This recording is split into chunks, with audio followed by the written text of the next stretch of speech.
इंसान कहता है कि मेरे पास पैसे आए तो मैं कुछ करूं, और पैसा है कि कहता है अरे इंसान तू कुछ कर तो सही, तभी तो मैं तेरे पास आऊं। नमस्कार, मैं हूं अवधेश श्रीवास्तव और आज की चर्चा पैसे पर। जी हां, यह भी उतना ही बड़ा सत्य है जैसे कि सूरज पूरब से निकलता है, बच्चा मां की कोख से ही जन्म लेता है, वैसे ही पैसे को सही ढंग से अगर समझा ना जाए, संभाला ना जाए तो वो बहुत सारे दुख देता है। तो बस इसी पैसे को समझने और इसे संभालने की कला के बारे में आज हम चर्चा करेंगे, यानी कि हम बात करेंगे रॉबर्ट टी कियोसाकी की लिखी book rich dad poor dad की। इस किताब के इंट्रोडक्शन में मैं कुछ और बात कहूं, उससे पहले मुझे डॉक्टर एड कोकेन की एक बात याद आती है। लिखते हैं कि रिच डैड पुअर डैड अमीरी का शॉर्टकट नहीं बताती, ये सिखाती है कि आप पैसे की समझ कैसे विकसित करें, किस तरह से अपने पैसे की जिम्मेदारी निभाएं और उसके बाद किस तरह से अमीर बने। तो चलिए शुरू करते हैं। दोस्तों, जब भी बात जिम्मेदारी की आती है तो नाम याद आता है उस शख्स का जिसने जिंदगी में कितनी भी ठोकरें खाई हों, कितना भी दुखी रहा हो, पर हमारे हिस्से के गम लिए और अपने हिस्से की खुशी हमें दे दी। पिता। जेब खाली हो फिर भी मैंने उन्हें मना करते नहीं देखा, जेब खाली हो फिर भी मैंने उन्हें मना करते नहीं देखा। अरे मैंने अपने पिता से ज्यादा अमीर इस दुनिया में कोई इंसान नहीं देखा। रॉबर्ट टी कियोसाकी ने उसी पिता को ध्यान में रखते हुए, उन्हें main character of the story बनाते हुए हमें लाइफ के, आज की जिंदगी के, आज की लाइफ के सबसे इंपॉर्टेंट लेसन को पढ़ाने की कोशिश की है, विच इज पैसा। जी हाँ, हम बचपन से लेकर जवानी तक सिर्फ मार्क्स के पीछे भागते रहते हैं। हमारा जो एजुकेशन का पैटर्न है, पढ़ाई का तरीका है, हम बचपन से सिर्फ यही सुनते आए हैं कि पढ़ो पढ़ो पढ़ो और पढ़ो, और एक लेवल तक पहुंचने के बाद, एक एज तक पहुंचने के बाद डिसाइड करो कि अब क्या करना है। रॉबर्ट टी कियोसाकी इसी बात को बहुत ही खूबसूरती से एड्रेस करते हैं कि हमें पैसे को एक सब्जेक्ट की तरह बचपन से ही क्लासेस में पढ़ाना चाहिए। अगर आज पढ़ाई का मतलब, जिंदगी में सफल होने का मतलब ज्यादा पैसे कमाने से है, तो क्यों ना उस पैसे को सही ढंग से मैनेज करने का गुण हमें बचपन से मिले। स्कूल्स 6 घंटे के 8 घंटे के होते हैं, पर बाकी जो वक्त है वो घर पे बीतता है। तो कहीं ना कहीं स्कूल हो या घर हो, बच्चे को बचपन से ही पैसे की अहमियत, उसकी इंपॉर्टेंस, उसकी मैनेजमेंट के बारे में अगर पढ़ाया जाए तो इसमें कोई भी गलत बात नहीं है। मुझे लगता है कि ये बात कहीं ना कहीं मिसिंग थी। शायद कई सालों से ये जद्दोजहद है कि इसे शुरू किया जाए, इसे समझाया जाए। बहुत सारी फिल्में बनी हैं इस पर, लेकिन आज भी हम मार्क्स और मार्क्स के पीछे ही भागते हैं। अगर हमें पैसे को सही ढंग से मैनेज करने की कला आ जाए, अगर हमारी समझ डेवलप हो जाए, तो मुझे लगता है कि जो आजकल के बच्चे हैं वो बड़े जब होंगे तो वो खुश रहेंगे। इंसान को कंप्लीट करने के लिए उसका परिवार, उसके अपने, उसके दोस्त, उसका रहन सहन सब बहुत जरूरी होता है। ये तो नहीं कह सकते कि पैसा ही सब कुछ है, पर हाँ, सब कुछ पाने के लिए पैसा जरूरी है। काश कि मैंने ये बुक 20 साल पहले पढ़ी होती। ये लाइन अमेरिका के एक बहुत ही बड़े बिल्डर लैरिसन क्लार्क ने कही थी जब उन्होंने रिच डैड पुअर डैड पढ़ी थी। वक्त ऐसे ही बीत जाता है और हम काश में फंसे रह जाते हैं। ऐसी बहुत सारी चीजें हमें जब पता लगती हैं जिससे हमारी लाइफ बदल सकती थी, हमें कुछ सीखने को मिल सकता था, हमें तरक्की करने को मिल सकता था, पर वक्त बीत चुका होता है और बस रह जाता है तो ये एक काश कि मैंने ये कर लिया होता। नमस्कार, हम चर्चा कर रहे हैं रॉबर्ट टी कियोसाकी की लिखी book rich dad poor dad पर। इस किताब में कियोसाकी ने अपने 2 पिताओं का रेफरेंस लिया है, एक जो रिच डैड थे जिनके पास बहुत पैसा था और एक जो पुअर डैड थे। रॉबर्ट कियोसाकी अपने दोनों पिताओं को, दोनों डैड्स को बराबर का सम्मान देते थे और उनके जो दोनों पिता थे वो भी उन्हें उतना ही प्यार करते थे। बहुत सारे लोगों के सवाल हो सकते हैं कि एक ही वक्त पर एक इंसान के 2 पिता कैसे हो सकते हैं, या कोई और क्वेश्चन। मुझे लगता है कि हम अगर इस बात पे ध्यान दें कि रॉबर्ट कियोसाकी हमें समझाना क्या चाहते हैं, तो हमारे लिए फायदे की बात होगी।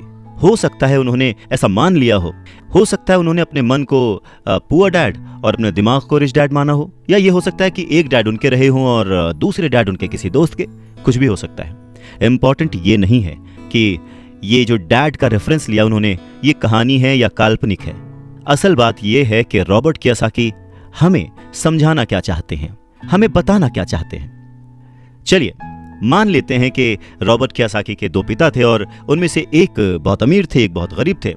तो रॉबर्ट कियोसाकी कहते हैं कि सोच जो है वो बहुत बड़ा रोल प्ले करती है, और इसी माध्यम से रॉबर्ट कियोसाकी कहते हैं कि हालांकि वो दोनों पिता उनके अपने थे, हालांकि वो दोनों पिता उनका उतने ही शिद्दत से, उतने ही मन से ख्याल रखते थे, उतना ही प्यार करते थे, अपनी जान निछावर करते थे और हमेशा उन्हें सिखाने की कोशिश करते थे, जिंदगी में आगे बढ़ाने की कोशिश करते थे।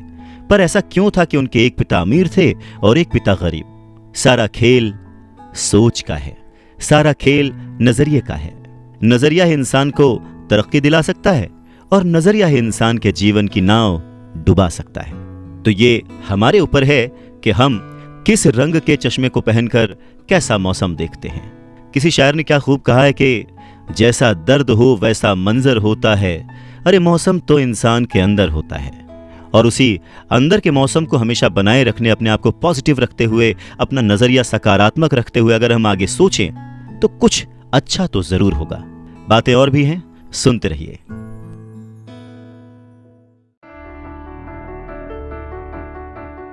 गरीब और मध्यम वर्गीय लोग पैसे के लिए काम करते हैं, पर जो अमीर होता है उसका पैसा उसके लिए काम करता है।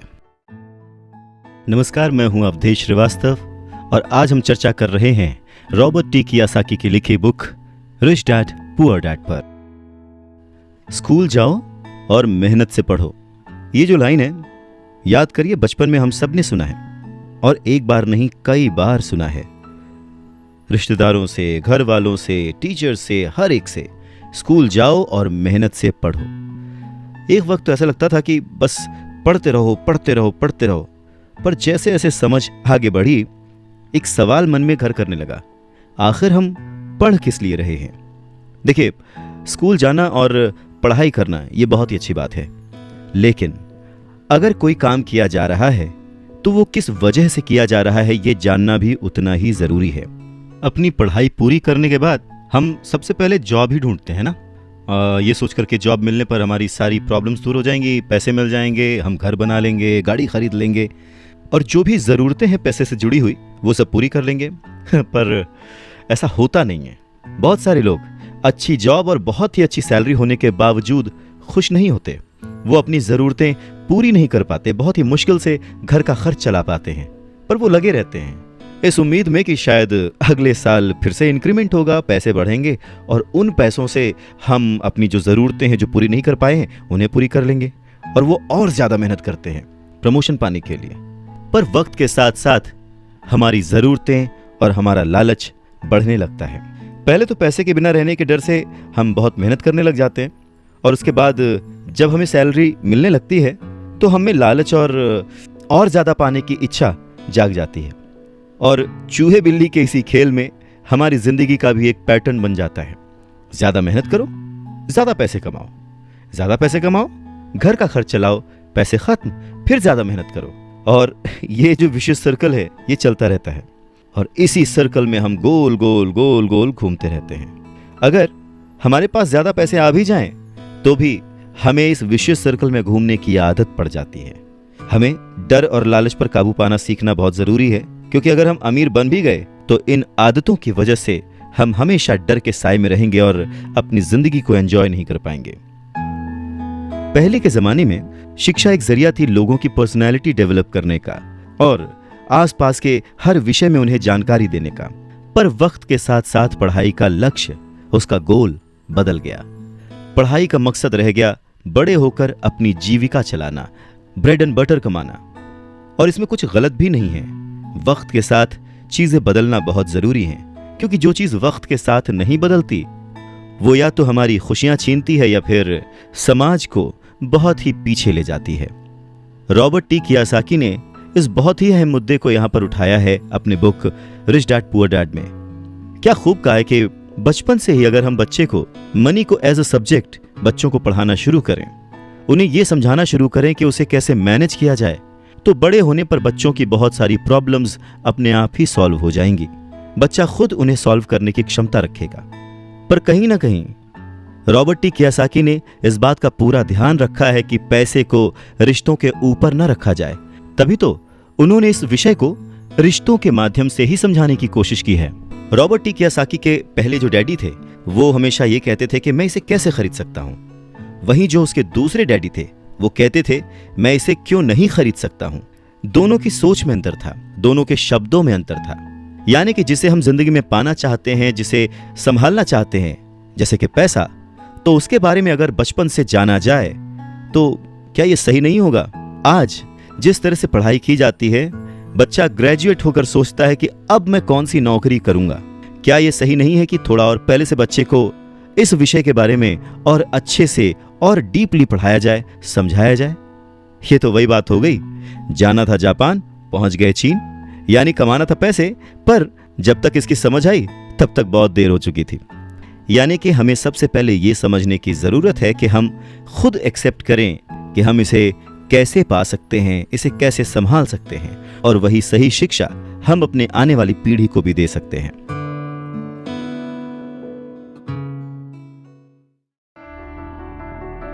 अगर दिल्ली जाना है तो टिकट भी दिल्ली का ही लेना पड़ेगा। ये कितना सच है ना कि अगर हमें किसी मंजिल की ओर बढ़ना है तो हमें उसी दिशा की ओर रास्ता तय करना पड़ेगा, सफर करना पड़ेगा, मुश्किलों से जूझना पड़ेगा, और तब कहीं जाकर उस मंजिल को हम पा सकते हैं। धन संबंधी जो शिक्षा है उसके बारे में भी कुछ ऐसा ही है। धन कमाना एक अलग बात है, पर उस धन को सही ढंग से संभालना एक अलग कला है। पैसा एक तरह की ताकत है, पर इससे भी बड़ी ताकत है उसे संभाल कर रखने की समझ। पैसा तो आता और जाता रहता है, पर अगर आप ये जानते हैं कि पैसा किस तरह से काम करता है तो आप ज्यादा ताकतवर हो जाते हैं और आप दौलत कमाना शुरू भी कर देते हैं। देखिए, केवल सकारात्मक सोच से ही समस्या हल नहीं होती है। हाँ, ये जरूर है कि सकारात्मक सोच आपको उस दिशा की ओर बढ़ने की हिम्मत देती है। देखिए ना, ज्यादातर लोग स्कूल में पढ़ते हैं और वहां पर वो कभी ये नहीं सीख पाते कि पैसा काम किस तरह से करता है। इसीलिए वो पैसे के लिए काम करने में अपनी पूरी जिंदगी बर्बाद कर देते हैं। रॉबर्ट टी कियोसाकी कहते हैं कि उनकी ये पैसे से जुड़ी हुई शिक्षा, वित्तीय शिक्षा, जब वो केवल 9 साल के थे तभी शुरू हो गई थी। पर सबसे जरूरी बात यह थी कि उन्होंने जो पहला कदम उठाया था, ये निर्णय लिया था कि उन्हें किसकी बात सुननी है, अपने पुअर डैड की, जो कि बहुत ही पढ़े लिखे हैं पर पैसे को अहमियत नहीं देते, या फिर रिच डैड की बात, जो कि उन्हें उतना ही प्यार करते थे जितना कि उनके पुअर डैड। पर उन्होंने पैसे को कभी छोटा नहीं समझा, और क्योंकि रॉबर्ट टी कियोसाकी सिर्फ 9 साल के थे तो उनके रिच डैड ने बहुत ही आसान शब्दों में उन्हें वो लेसन्स पढ़ाए, पैसों के बारे में वो लेसन्स सिखाए। जी हाँ, हम किससे सीख रहे हैं, किसकी बात मान रहे हैं और किसे अपना मार्गदर्शक चुन रहे हैं, ये बहुत जरूरी है। क्योंकि जो हमें गाइड कर रहा है, अगर उसका नजरिया ही अलग है तो वो आपको सही मंजिल की ओर नहीं पहुंचा पाएगा। रॉबर्ट टी कियोसाकी के दोनों ही डैड्स, रिच डैड और पुअर डैड, उन्हें उतना ही प्यार करते थे, पर सिर्फ नजरिए की वजह से रॉबर्ट टी कियोसाकी ने अपने रिच डैड की बात सुनना प्रेफर किया। रॉबर्ट टी कियोसाकी कहते हैं कि जब तक उनके रिच डैड रहे, उन्होंने पूरे लाइफ में सिर्फ 6 ही लेसन उन्हें सिखाए, और ये 6 लेसन उन्होंने अपनी book rich dad poor dad में लिखी है, जो कि एक बच्चा भी समझ सकता है। सबक नंबर 1, अमीर लोग पैसे के लिए काम नहीं करते। सबक नंबर 2, पैसे की समझ क्यों सिखाई जानी चाहिए। सबक नंबर 3, अपने काम पर ध्यान दो और अपने काम से काम रखो। सबक नंबर 4, टैक्स क्या है उसे समझो और कॉरपोरेशंस की ताकत। सबक नंबर 5, अमीर लोग पैसे को जन्म देते हैं। सबक नंबर 6, पैसे कमाने के लिए काम ना करें, सीखने के लिए काम करें। अमीर लोग पैसे के लिए काम नहीं करते। ये समझने की कोशिश कर रहे हैं कि आखिर अमीर और अमीर कैसे होता जाता है। रॉबर्ट टी कियोसाकी एक कहानी का जिक्र करते हैं। कहते हैं कि जब वो छोटे थे तो उन्होंने अपने डैडी से पूछा कि डैडी, क्या आप बता सकते हैं कि अमीर कैसे बना जाए। ये सुनकर उनके पुअर डैडी, जो कि एक स्कूल में पढ़ाते थे, उन्होंने कहा कि बेटे, तुम अमीर क्यों बनना चाहते हो। इस पर कियोसाकी कहते हैं कि कुछ बच्चों ने और उनके पेरेंट्स ने उन्हें गरीब कहा। यह सुनकर उनके पुअर डैड सोच में पड़ जाते हैं और फिर उसके बाद उनसे कहते हैं, देखो, अगर तुम अमीर बनना चाहते हो तो तुम्हें पैसे बनाना सीखना चाहिए।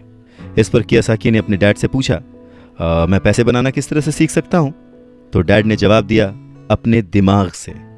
और उसके बाद वो अपना चश्मा पहनकर अपना अखबार पढ़ने लग गए, जिसका मतलब ये था कि अब इससे ज्यादा मुझसे और कोई सवाल मत पूछना, क्योंकि मुझे इसके बारे में कुछ नहीं पता। इस बात को कियासाकी पूरी रात सोचते रहे और अगली सुबह अपने सबसे अच्छे और करीबी दोस्त माइक को अपनी ये बात बताई। उन्होंने माइक से पूछा कि क्या वो ये पैसे बनाने वाले काम में उनके बिजनेस पार्टनर बनेंगे। माइक ने उनसे पूछा, ठीक है मैं तुम्हारे साथ हूं, पर तुम पैसा कैसे कमाओगे और हमें क्या करना चाहिए? इस पर कियासाकी ने ठीक वही जवाब जो उनके पिता ने उन्हें दिया था, उनके डैड ने उन्हें दिया था, बता दिया कि भाई मुझे नहीं पता, लेकिन फिर भी क्या तुम इस काम में मेरे पार्टनर बनना चाहते हो? और फिर दोनों दोस्तों ने एक दूसरे का साथ दिया, बिजनेस पार्टनरशिप पक्की हो गई। कुछ दिन बीते, दिमाग दौड़ाया गया और आखिरकार उनका स्कूल जाना सफल रहा। स्कूल की क्लास में उन्होंने कुछ ऐसा पढ़ा था जिसे सोचकर कियासाकी को लगा कि बस पैसा बनाने का फॉर्मूला तो मिल गया। और बस उसी आइडिया को फॉलो करते करते कियासाकी और माइक ने ढेर सारा कच्चा माल इकट्ठा कर लिया, बहुत मेहनत की और अपने डैड की गैराज में उन्होंने कुछ सिक्के बनाए। और जब उनके डैड ने उन्हें देखा तो उन्होंने पूछा कि तुम क्या कर रहे हो? तब कियासाकी का जवाब था, जैसा आपने कहा था, पैसे बना रहा हूं। तब उनके जो पुअर डैड थे उन्होंने कियासाकी को कहा कि आओ मुझे तुमसे बात करनी है। कियासाकी और माइक वहां सीढ़ियों पर बैठ गए, साथ में कियासाकी के डैड और माइक के डैड जो कि रिश थे वो भी बैठ गए। यहां पे मैं आपको बताना चाहता हूं कि इस पूरी कहानी में जो कियासाकी ने अपने रिश डैड को रेफर किया है वो दरअसल माइक के पिता थे। और फिर बच्चों की इस हरकत को देखकर कियासाकी के पुअर डैड ने अपनी बात को और डिटेल में समझाया और अपनी बात को करेक्ट किया। पहली बार उन्होंने बच्चों को बताया कि गैर कानूनी क्या होता है। बच्चों को लगा कि जो उन्होंने किया वो सही था, पर जब उन्होंने जाना कि ये अलाउड नहीं है, सिक्के छापना अलाउड नहीं है, उसके पीछे कई तरीके होते हैं, कानूनी गैर कानूनी, ये सब बातें जब बच्चों ने समझी तो उनका मुंह उतर गया। फिर उन्होंने पूछा, तो फिर हम अमीर कैसे बन सकते हैं? तब कियासाकी के डैड ने उनसे कहा कि अगर तुम्हें सच में अमीर बनना है, रिच बनना है, तो तुम मुझसे नहीं माइक के डैड से पूछो। कियासाकी ने अपने डैड से कहा, पर आप क्यों नहीं बता सकते, हम गरीब क्यों हैं? कियासाकी के पुअर डैड ने कहा, क्योंकि मैं एक टीचर हूं और मैंने पैसे कमाने की राह नहीं चुनी है। पैसे कमाने के लिए तुम्हें माइक के डैड से ही पूछना पड़ेगा। क्या खूबसूरत बात समझाई है कियासाकी ने कि अगर हमें कोई पर्टिकुलर गोल अचीव करना है, कोई लक्ष्य प्राप्त करना है, तो हमें रास्ता भी सही चुनना होगा, मार्गदर्शक भी सही चुनना होगा। कहते हैं कि सफल होने के लिए मेहनत करना बहुत जरूरी है। मेहनत तो एक मजदूर भी करता है, पर सफलता पाने के लिए, सक्सेस पाने के लिए सही दिशा में सही स्ट्रैटेजी के साथ मेहनत करने से ही सक्सेस हासिल होती है। अमीर बनना है तो कम समय में डिसीजन लेना सीखो। रॉबर्ट टी कियासाकी के पुअर डैड ने उन्हें कहा कि उन्हें उनके फ्रेंड माइक के डैड से पूछना चाहिए कि पैसे कैसे कमाए जाते हैं, सक्सेसफुल कैसे हुआ जाता है। तो रॉबर्ट टी कियासाकी ने और उनके फ्रेंड माइक ने यह डिसाइड किया कि वो अपने रिच डैड से ये बात जरूर पूछेंगे कि अमीर कैसे बना जाए, पैसे कैसे बनाए जाएं। रॉबर्ट टी कियासाकी ने अपने रिच डैड से पूछा कि क्या वो उन्हें पैसा बनाना सिखाएंगे। इस पर उनके रिच डैड ने एक शर्त रखी, और शर्त ये थी कि वो बच्चे उनके साथ काम करते हुए सीखेंगे, न कि क्लास में बैठकर लेक्चर सुनते हुए। उन्होंने कहा कि मेरे पास इतना वक्त नहीं है कि मैं तुम्हें क्लास में बैठकर पढ़ाऊं और जिसका तुम कोई प्रैक्टिकल इस्तेमाल ना कर सको। इस बात को सुनकर रॉबर्ट टी कियासाकी और माइक थोड़ा सा कंफ्यूज हो गए। वो समझ नहीं पा रहे थे कि उन्हें हाँ कहना चाहिए या नहीं। उन बच्चों की कंफ्यूजन देखकर उनके डैड ने उनसे कहा, अगर जिंदगी में सक्सेस पाना चाहते हो, सफल होना चाहते हो, तो कम समय लेकर डिसाइड करना सीखो, जल्द से जल्द डिसीजन लेना सीखो। उन्होंने जल्दबाजी करने को नहीं कहा, पर हां, जितना कम समय हो सके उतने कम समय में सही निर्णय लेने की कला जिसको आती है वो जिंदगी में हमेशा आगे जाता है। यही उनकी सीख थी। और फिर बच्चों ने डिसाइड किया कि वो खेल छोड़कर सीखने का विकल्प चुनेंगे, काम करने का विकल्प चुनेंगे, ताकि उन्हें यह समझ में आ सके कि पैसे कैसे कमाए जा सकते हैं। बस फिर क्या था, बच्चे अगले ही दिन अपने रिच डैड के पास पहुंच गए। उनके रिच डैड ने उन बच्चों को एक शॉप पर सफाई का काम दिया। अब क्योंकि उस वक्त एसी और इस तरह की चीजें ज्यादा चलन में नहीं थी, तो दरवाजे मोस्टली खुले ही रहते थे, जिसकी वजह से सामान पर धूल जमी रहती थी और इस काम के उन्हें 30 सेंट मिलते थे। इस तरह से उन्हें एकदम भी पैसे नहीं बचते थे।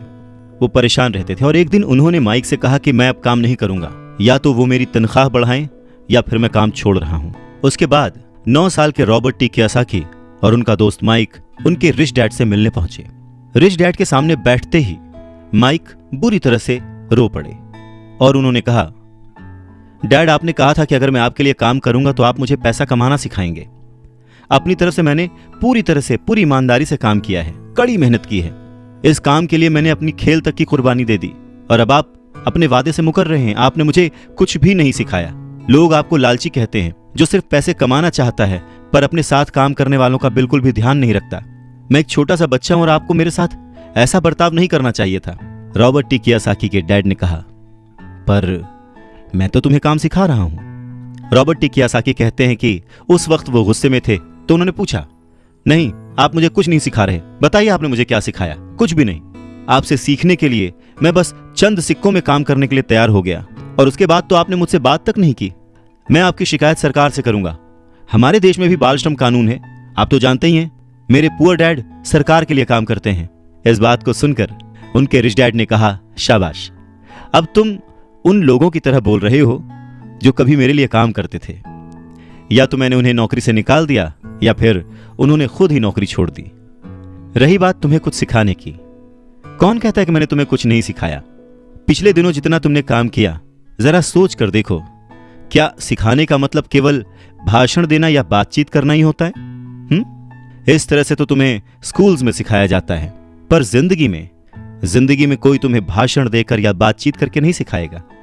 तुम्हें उस दौर से गुजरना पड़ेगा, कठिनाइयों से जूझना पड़ेगा, अपना रास्ता खुद ढूंढना पड़ेगा और फिर जिंदगी तुम्हें सबक सिखाएगी, तुम्हें और बेहतर इंसान बनाएगी। सच ही तो है, जिंदगी के तमाम मोड़ आते हैं, ऐसे मकाम आते हैं जिन पर हमें धक्का लगता है, ठोकरें लगती हैं।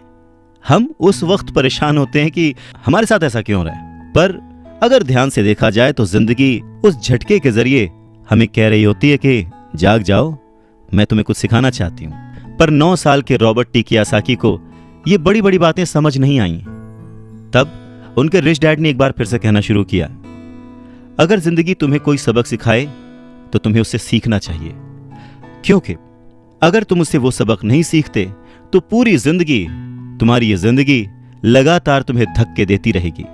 अपनी जॉब में रहते हुए तुम अगर उसकी मुसीबतों से सबक लोगे, सीखोगे, तो तुम एक समझदार, अमीर और सुखी इंसान बन सकते हो। पर अगर तुम ये नहीं सीखते तो जिंदगी भर अपनी प्रॉब्लम्स के लिए अपनी नौकरी, कम सैलरी या फिर अपने बॉस को कोसते रहोगे और हमेशा उम्मीद करते रहोगे कि कोई और आए, तुम्हारी सैलरी बढ़ाए और तुम्हें सुख दे, जो कि पॉसिबल नहीं है।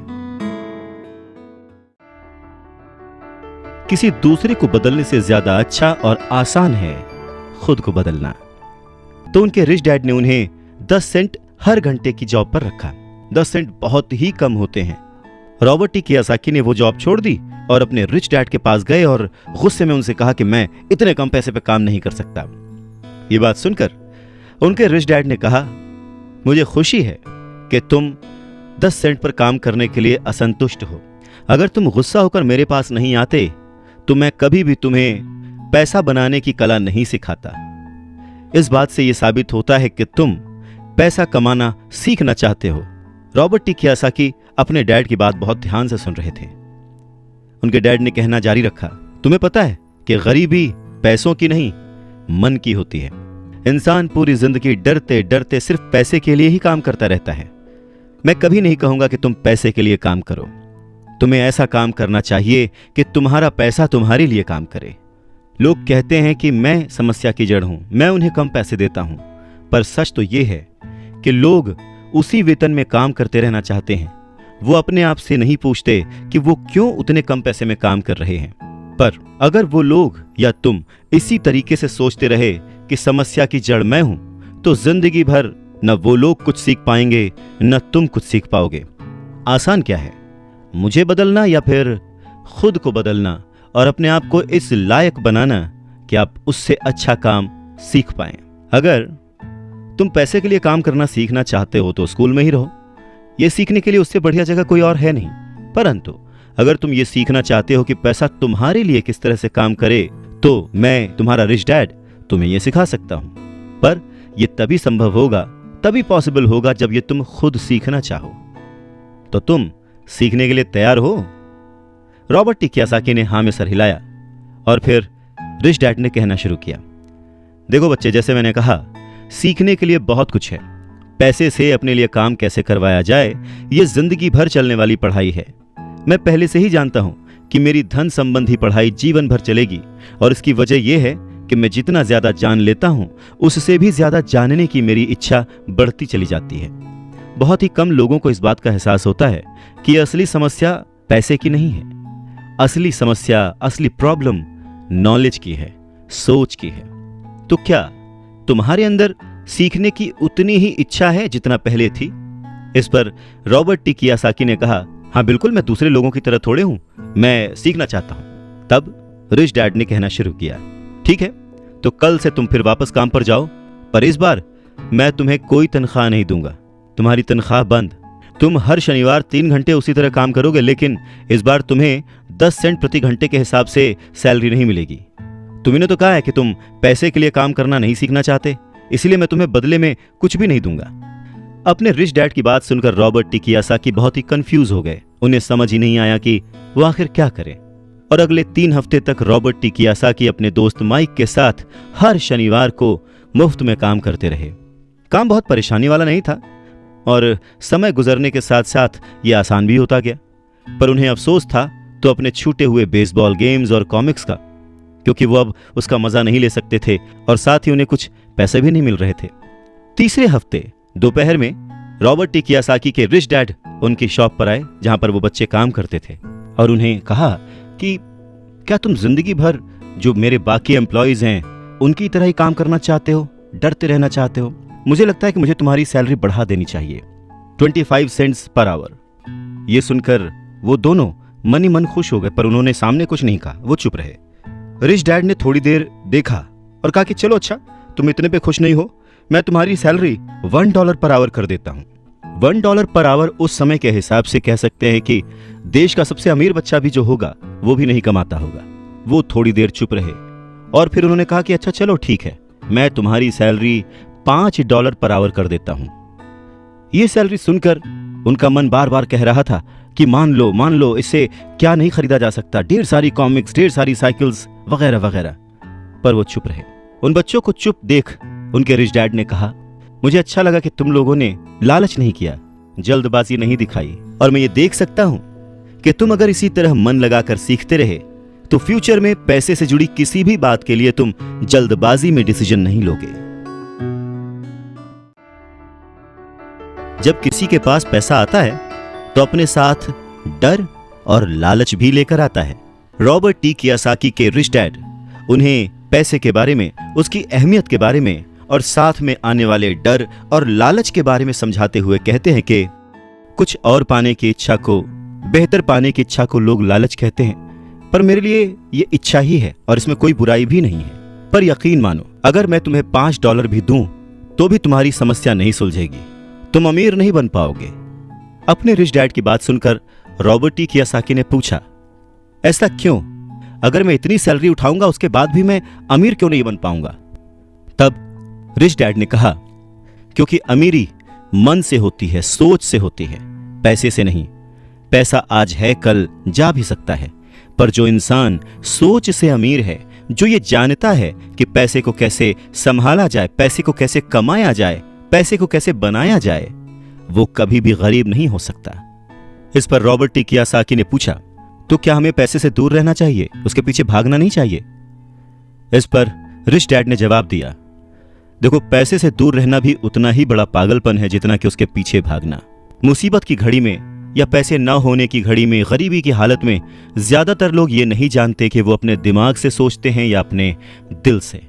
आपकी भावनाएं तो आपकी ही रहेंगी, पर मुसीबत के वक्त दिल से नहीं, दिमाग से सोचना भी आना चाहिए। अक्सर लोग जब नौकरियां छोड़ते हैं, अक्सर लोग जब अपने बॉस की बुराई करते हैं, अक्सर लोग जब अपनी मुसीबतों के पहाड़ की बात करते हैं, तो वो अपने दिल से सोच रहे होते हैं, क्योंकि जो दिमाग से सोचता है वो हमेशा अपनी तरक्की के बारे में सोचता है। वो इस डर से नहीं सोचता कि उसकी नौकरी चली जाएगी। तुम्हें दिल के हाथों मजबूर होकर, डर के हाथों मजबूर होकर पैसे का गुलाम नहीं बनना है। मैं चाहता हूं कि तुम दिमाग से सोचो और पैसे को अपना गुलाम बनाओ, ताकि वो पैसा तुम्हारे लिए काम करे। क्योंकि इस दुनिया में सच्चा अमीर वही है जो पैसे के पीछे न भागे, जो खुद पैसे के लिए काम ना करे, बल्कि उसका पैसा उसके लिए 24 घंटे काम करता रहे। बढ़ती हुई महंगाई और घटती हुई कमाई को देखकर मुझे आधार कार्ड की नहीं बल्कि उधार कार्ड की जरूरत महसूस हो रही है। सच में रॉबर्ट टी कियोसाकी की यह बुक तब भी उतनी ही प्रासंगिक थी, उतनी ही रिलेवेंट थी जितनी कि आज। महंगाई हमेशा बढ़ती आई है, चीजें महंगी होती आई हैं, दाम बढ़ते आए हैं। उसके पीछे का कारण, उसके पीछे की सोच क्या है और ये महंगाई है क्या, कैसे बढ़ती है, इसके बारे में रॉबर्ट टी कियोसाकी के रिच डैड बहुत अच्छे से समझाते हैं। वो कहते हैं कि जितना ज्यादा हम पैसे कमाते हैं उतना ही ज्यादा उसके खोने का डर हमारे अंदर बढ़ता जाता है। पैसे के साथ जो डर आता है, पैसे के साथ जो लालच आता है, वही हमें पैसे के पीछे भगाता है और हमें पैसे का गुलाम बनाता है। हमें ये समझने की जरूरत है कि इस लाइफ की जरूरतों में हम सब बंधे हुए हैं। हम सब अपने परिवार को चलाने के लिए, अपनी डेली नीड पूरी करने के लिए, अपने शौक पूरे करने के लिए दिन ब दिन पैसे के पीछे भागते रहते हैं। धीरे धीरे ज्यादा पैसा कमाने की इच्छा करते रहते हैं। पैसा कमाना गलत नहीं है, पर पैसे कमाने के पीछे की नीयत, उसका सही होना जरूरी है। और वो नीयत ही है जो इस समाज में महंगाई बढ़ाती है, और वो नीयत ही है जो इस समाज में डिसबैलेंस पैदा करती है। एक छोटे से एग्जाम्पल से इस बात को समझा जा सकता है कि एक डॉक्टर जो अपने परिवार को ज्यादा खुशी देना चाहता है, अपनी फीस बढ़ा देता है। उसकी फीस बढ़ने की वजह से सारी मेडिकल फैसिलिटीज, स्वास्थ्य सुविधाएं सब महंगी हो जाती हैं। अब इससे गरीब लोगों को सबसे ज्यादा नुकसान पहुंचता है। इसलिए गरीब लोगों का स्वास्थ्य अमीर लोगों से ज्यादा बुरा होने लगता है। अब क्योंकि डॉक्टर्स ने अपनी फीस बढ़ा दी है, इसलिए लॉयर्स ने भी अपनी फीस बढ़ा दी। लॉयर्स ने अपनी फीस बढ़ा दी तो स्कूल टीचर भी अपनी तनख्वाह बढ़ाना चाहते हैं, और यह सिलसिला बस यूं ही चलता रहता है। जल्द ही अमीर और गरीब होता जाता है, और इतना बड़ा अंतर दोनों के बीच आ जाता है कि सोशल डिसबैलेंस पैदा हो जाता है। रिच डैड की बात सुनकर रॉबर्ट टी कियोसाकी ने उनसे पूछा, डैड क्या कीमतें बढ़नी नहीं चाहिए? इस पर रिच डैड ने जवाब दिया, अच्छी तरह से चल रही सरकार और एक शिक्षित समाज में तो नहीं बढ़नी चाहिए। कीमतें दरअसल कम होनी चाहिए। जाहिर है कि ऐसा केवल सिद्धांतों में ही होता है, आइडियली ऐसा होना चाहिए, पर प्रैक्टिकली ऐसा नहीं होता। कीमतें अज्ञान से पैदा हुए लालच और डर के कारण होती हैं, जैसा कि मैंने तुम्हें बताया। अगर स्कूल्स में मनी के बारे में, पैसों के बारे में सिखाया जाता तो लोगों के पास ज्यादा पैसा होता और बाजार की कीमतें भी कम होती। ये सब कुछ इंटर रिलेटेड है, एक दूसरे से जुड़ा हुआ। पर हमारी सोसाइटी में सिर्फ पैसे के लिए काम करना सिखाया जाता है, पैसे की ताकत का इस्तेमाल करना नहीं सिखाया जाता। और इसीलिए मैं हमेशा कहता हूं कि पैसे से जुड़े ऐसे किसी भी मुद्दे पर दिमाग से सोचने की जरूरत है। इसके आगे रॉबर्ट टी कियोसाकी अपने डैड से पूछते हैं, डैड बहुत देर से आप कह रहे हैं कि दिल से मत सोचो, दिमाग से सोचो। आखिर दिल से सोचने और दिमाग से सोचने में फर्क क्या है? इस पर रिच डैड उन्हें समझाते हैं, देखो मैं ये बात अक्सर सुनता हूं कि हर आदमी को काम करना पड़ता है, या फिर अमीर लोग दूसरों के पैसे मार लेते हैं, मेरी सैलरी बढ़नी चाहिए, मैं इस काम से खुश नहीं हूं, मैं दूसरी जगह जॉब ढूंढ लूंगा, वगैरह वगैरह। पर अगर हम ध्यान से देखें तो ये सारी बातें भावनाओं में बहकर कही गई हैं। ये सारी बातें इमोशनल होकर कही गई हैं, और अक्सर भावनाओं में बहकर हम जो भी डिसीजन लेते हैं वो सिर्फ हमें नुकसान पहुंचाता है। तो बात को समझो, जब भी कोई डिसीजन लो दिमाग से लो, जल्दबाजी मत करो, हाँ पर जल्दी करो। बस इसी तरह से मन लगाकर काम करते रहो।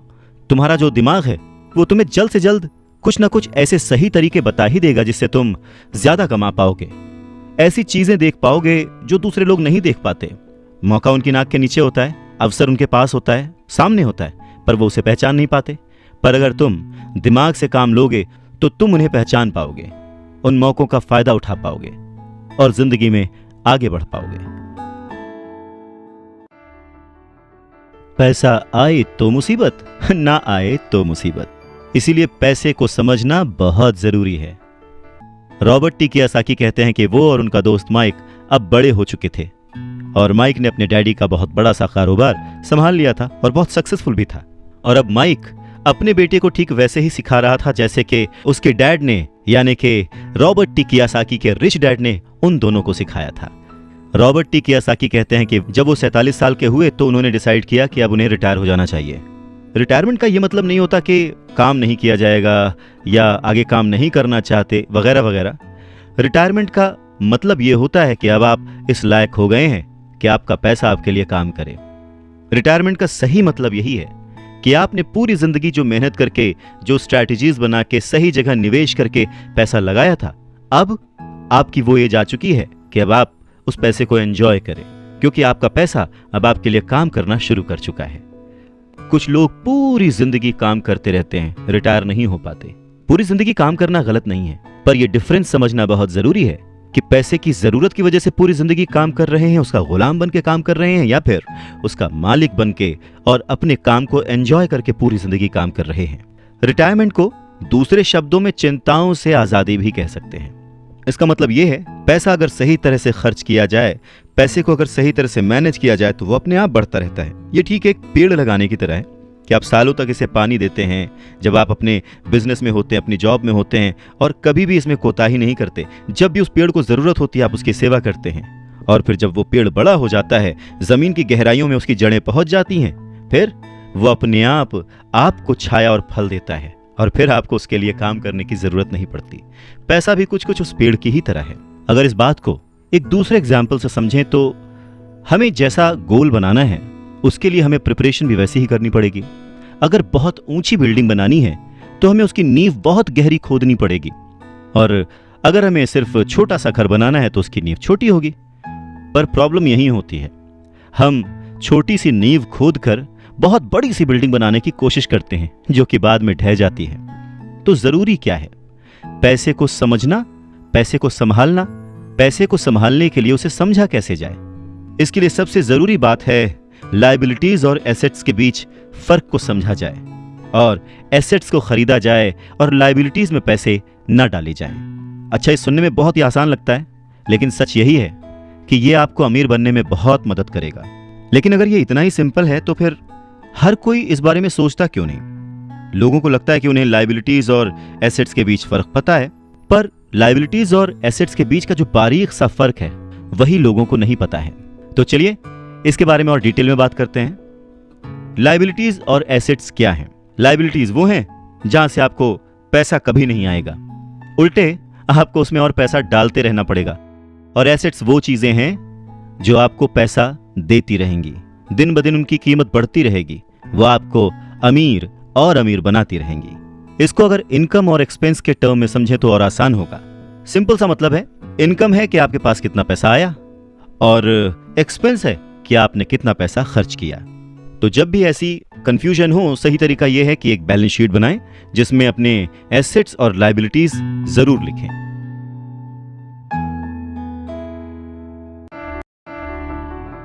एक रुपया मांगता था 2 रुपए थमा देते थे। 1 रुपया मांगता था 2 रुपए थमा देते थे। कुछ इस तरह से पापा मुझे अमीर बना दिया करते थे। कहते हैं कि सोच अगर सही दिशा में हो तो मंजिल बड़ी आसानी से मिल जाती है। इंसान की जरूरतों को पूरा करने के लिए पैसे की आज कितनी जरूरत है, ये बात हम में से किसी से भी छिपी हुई नहीं है। हम सब दिन रात मेहनत करते हैं, सोचते हैं कि हम अमीर बन जाएं, पर क्या वो सोच हमारे अंदर है? हम छोटे थे तो 1 रुपए 2 रुपए में भी खुश हो जाते थे, पर आज ना जाने कितने पैसे कमाने के बाद भी हम खुश नहीं हो पाते। गरीबी ही महसूस होती है, हमेशा कमी लगी रहती है। तो कारण क्या है? फर्क क्या है? फर्क सिर्फ सोच का है, जिसके बारे में रॉबर्ट टी कियोसाकी कहते हैं कि अमीर लोगों के पास ज्यादा पैसा इसलिए होता है क्योंकि वो प्रिंसिपल पर यकीन करते हैं। वहीं दूसरी तरफ गरीब लोग प्रिंसिपल को ठीक से समझ नहीं पाते। इसीलिए इस बात पर जोर दिया जाता है कि केवल लिटरेट होना काफी नहीं है, फाइनेंशियली लिटरेट होना जरूरी है। सिर्फ नंबर से कुछ नहीं होता, मार्क्स से कुछ नहीं होता। फर्क तो तब पड़ता है जब आप अपनी सक्सेस स्टोरी खुद लिखें। अधिकतर फैमिलीज में देखा गया है कि जो मेहनती होता है उसके पास पैसा भी ज्यादा होता है, मगर उसका फायदा क्या जब सारा पैसा लायबिलिटीज में खर्च हो जाए?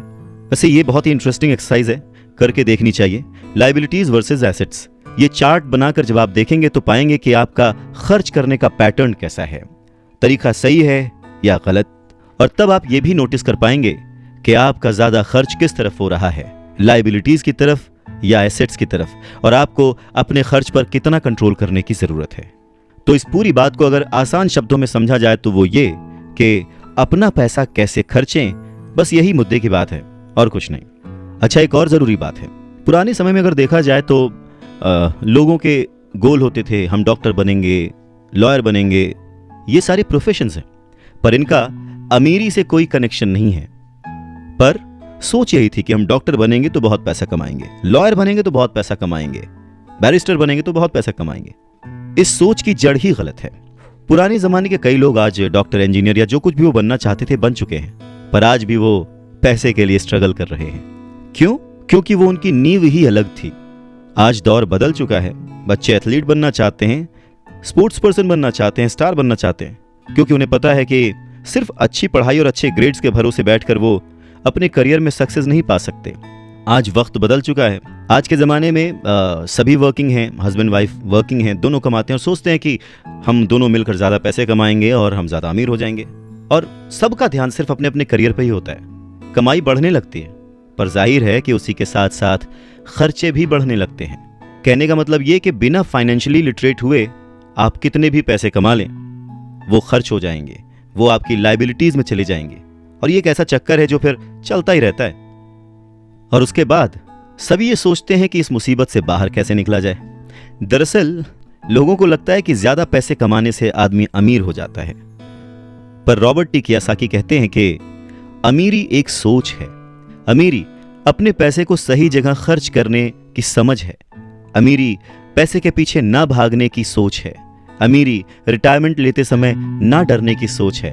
अमीरी तब है जब आपका पैसा आपके लिए काम करे। तो आप जब भी खर्च करें हमेशा ये ध्यान रखें कि पैसा आपको अमीर नहीं बनाता।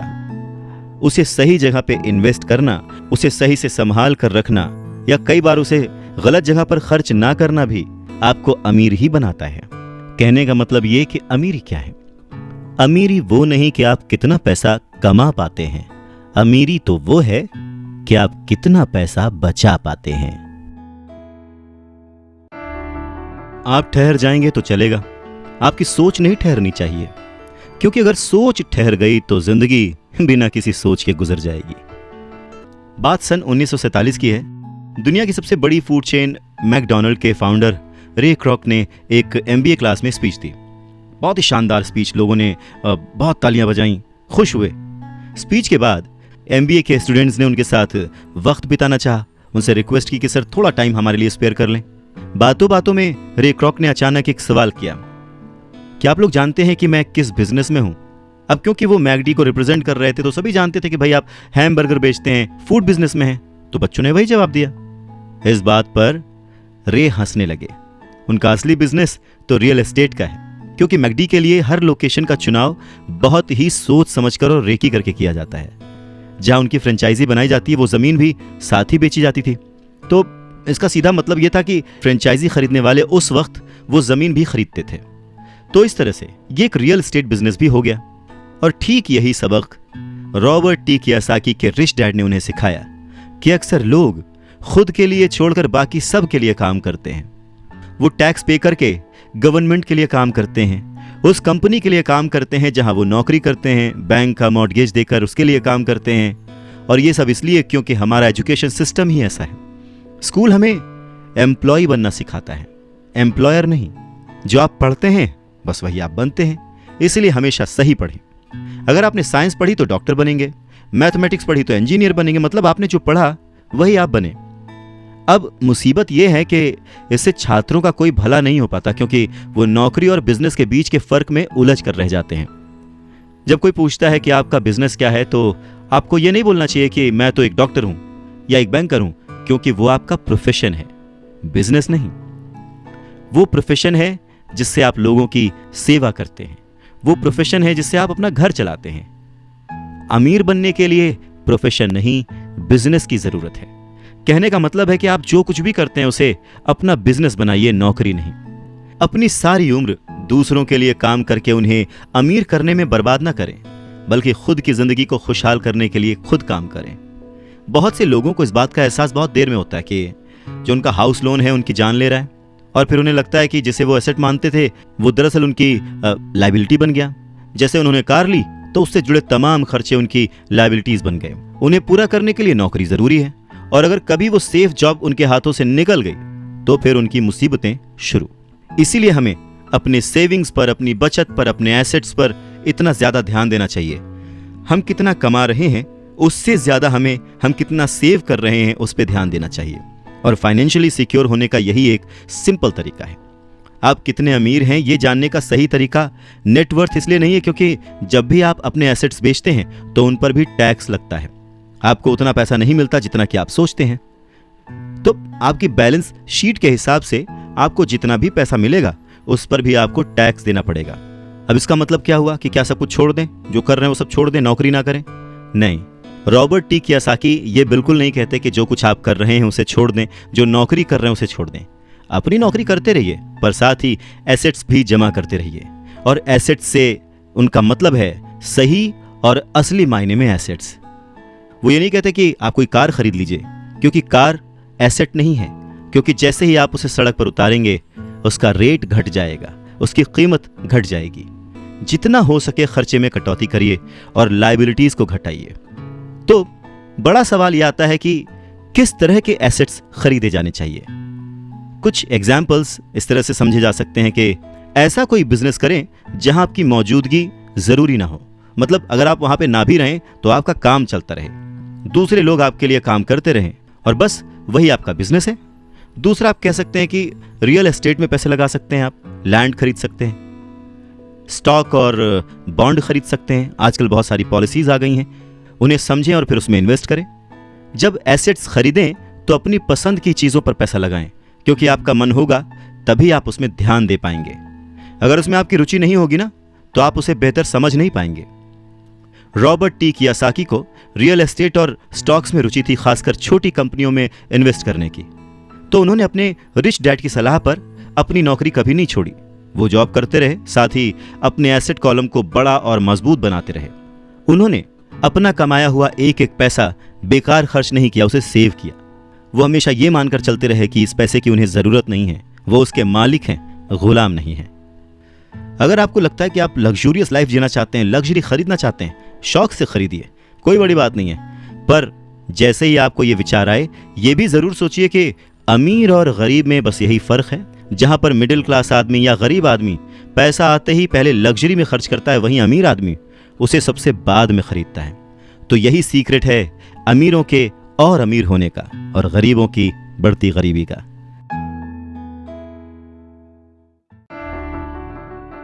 संपत्ति वो है जो हमें पैसे कमा के देती है, और जिम्मेदारी, दायित्व वो है जो हमसे पैसे खर्च करवाता है।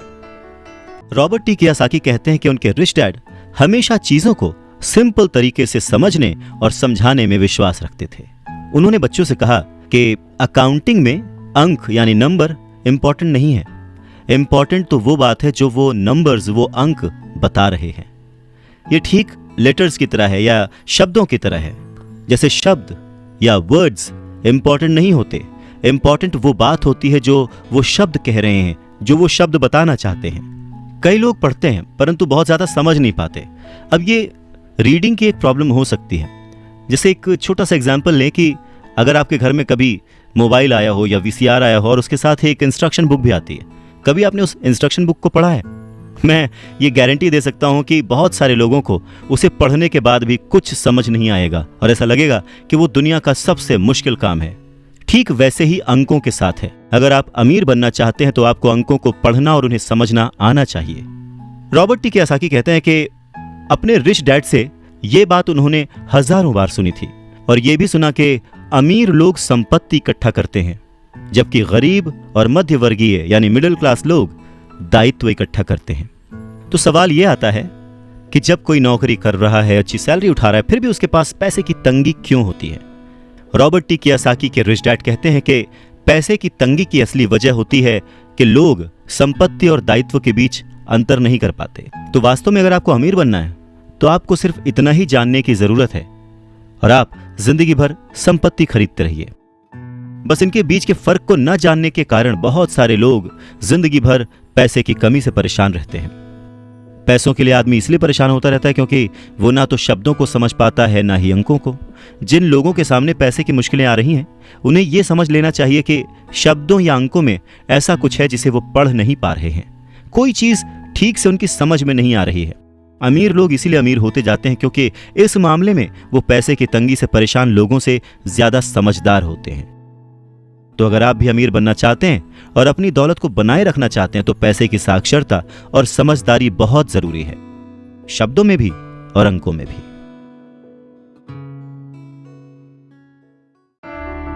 जिंदगी में सिर्फ पैसे कमाकर या पैसे बचाकर आप अमीर नहीं बन सकते। अमीर बनने के लिए आपको अपने अंदर बहुत कुछ बदलना पड़ेगा। अगर कोई लॉटरी में पैसे जीत जाए और उसे वो अपने साथ रख ले, बचा ले, तो क्या वो आपकी निगाह में अमीर है? नहीं, क्योंकि वो पैसा आज नहीं तो कल उसके साथ नहीं रहेगा। अमीरी एक सोच है, एक जीवन शैली है, एक नजरिया है और आपको हमेशा अमीर बने रहने के लिए अमीरों की तरह ही सोचना पड़ेगा, खुद को इंप्रूव करना पड़ेगा। और इसी बात को रॉबर्ट टी कियोसाकी के रिच डैड एक कहानी के माध्यम से उन्हें समझाते हैं। वो कहते हैं कि जापानी लोग 3 ताकतों को मानते थे: तलवार की ताकत, रत्नों की ताकत और दर्पण की ताकत। तलवार हथियारों की ताकत का प्रतीक थी।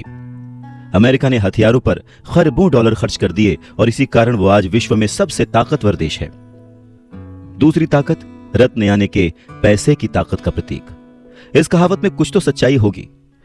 ये स्वर्णिम नियम याद रखो, जिसके पास स्वर्ण है वही नियम बनाता है। तीसरा दर्पण, शीशा, आत्मज्ञान का प्रतीक है। जापानी कहानियों के अनुसार ये आत्मज्ञान बाकी दोनों ताकतों से ऊपर है। गरीब और मध्यम वर्गीय लोग अक्सर ही धन की ताकत से नियंत्रित होते हैं। वो सुबह सुबह उठते हैं और नौकरी करने के लिए भागम भाग मचा देते हैं, बिना खुद से ये पूछे कि क्या ऐसा करना समझदारी है। पैसे की समझ ना होने के कारण ज्यादातर लोग पैसे की डरावनी ताकत को ये इजाजत दे देते हैं कि वो उन्हें काबू में कर ले। पैसा उन्हें कंट्रोल करने लगता है। इस इश्यू को ठीक करने के लिए अगर वो दर्पण की ताकत का इस्तेमाल करते तो वो खुद से ये सवाल जरूर पूछते कि क्या ऐसा करना समझदारी है। बहुत बार हम अपनी अंदरूनी समझदारी पर भरोसा करने के बजाय भीड़ के साथ साथ चलने लगते हैं। कोई काम इसलिए करते हैं क्योंकि बाकी सब भी ऐसा कर रहे हैं। सवाल पूछने के बजाय हम नकल करने लगते हैं। अक्सर नासमझी के कारण वही दोहराने लगते हैं जो हमें सिखाया गया है। और इस तरह के विचार कि आपका घर आपका सबसे बड़ा एसेट है, आपका घर आपका सबसे बड़ा निवेश है, अगर आप ज्यादा कर्ज लेते हैं तो आपको टैक्स में ज्यादा छूट मिलेगी, अच्छी नौकरी, सुरक्षित नौकरी खोजो, गलतियां मत करो, वगैरह वगैरह। तो ऐसी चीजें हम भीड़ की बात सुनकर करने लग जाते हैं, खतरे नहीं उठाते। दूसरी जरूरी बात, ऐसा कहा जाता है कि ज्यादातर लोगों के लिए मौत से भी डरावनी चीज होती है भीड़ के सामने बोलना, उन्हें एड्रेस करना। मनोवैज्ञानिक कहते हैं कि बहुत सारे लोग कॉमन स्टेज पर बोलने से इसलिए डरते हैं क्योंकि उन्हें यह डर होता है कि कहीं उनकी बुराई होगी, लोग उनके ऊपर हंसेंगे, वो अकेले रह जाएंगे, लोग उनसे दूर हो जाएंगे। सबसे अलग होने का डर या अकेले रह जाने का डर ही वो सबसे बड़ा कारण है जिस वजह से बहुत सारे लोग अपनी समस्या, अपनी प्रॉब्लम्स को सॉल्व करने के नए नए तरीके नहीं ढूंढते, बस भीड़ के साथ चलते चले जाते हैं। इसीलिए रॉबर्ट टी कियोसाकी कहते हैं कि उनके रिच डैड की तरह ही उनके पुअर डैड ने भी उन्हें बहुत कुछ सिखाया है। और उनमें से एक जरूरी बात यह थी कि क्यों और किस तरह से जापानी लोग दर्पण की ताकत को, आईने की ताकत को सबसे ज्यादा इंपॉर्टेंस देते थे। क्योंकि जब इंसान आईने में खुद को देखता है तभी उसे सच्चाई का पता चलता है। और ज्यादातर लोग खतरा मत उठाओ इसलिए कहते हैं क्योंकि वो खुद से डरे हुए होते हैं। ये किसी भी चीज के बारे में कहा जा सकता है, जैसे खेल में, रिलेशनशिप्स में, करियर में, पैसों में, वगैरह वगैरह। और सबसे इंपॉर्टेंट बात यह कि आईने में देखकर आप खुद से झूठ बोल सकते हैं क्या? रॉबर्ट टी कियोसाकी इस बात का जिक्र यहां इसलिए करते हैं क्योंकि भीड़ के साथ चलने में और पड़ोसियों की नकल करने में, उनके ऐशो आराम की नकल करने में बहुत सारी दिक्कतें आती हैं। पैसों की समस्या पैदा हो जाती है। वो उनका तरीका है, वो उसे अफोर्ड कर सकते हैं, पर जब हम देखा देखी बिना सोचे समझे नकल करना शुरू कर देते हैं तो हम समस्याओं से घिर जाते हैं। और तब हमें जरूरत होती है आईने की, जो हमें यह बताए हमें क्या करना चाहिए। क्योंकि बेसिक रूल तो वही है, आप पैसे के गुलाम नहीं हैं, ऐसे काम करिए, ऐसे सोचिए, ऐसे बनिए कि पैसा आपका गुलाम हो, वो आपके लिए काम करे। जब भी बाजी लगाइए दिल और दिमाग की, ये जरूर सोचिए कि बात पैसों की है या फिर रिश्तों की।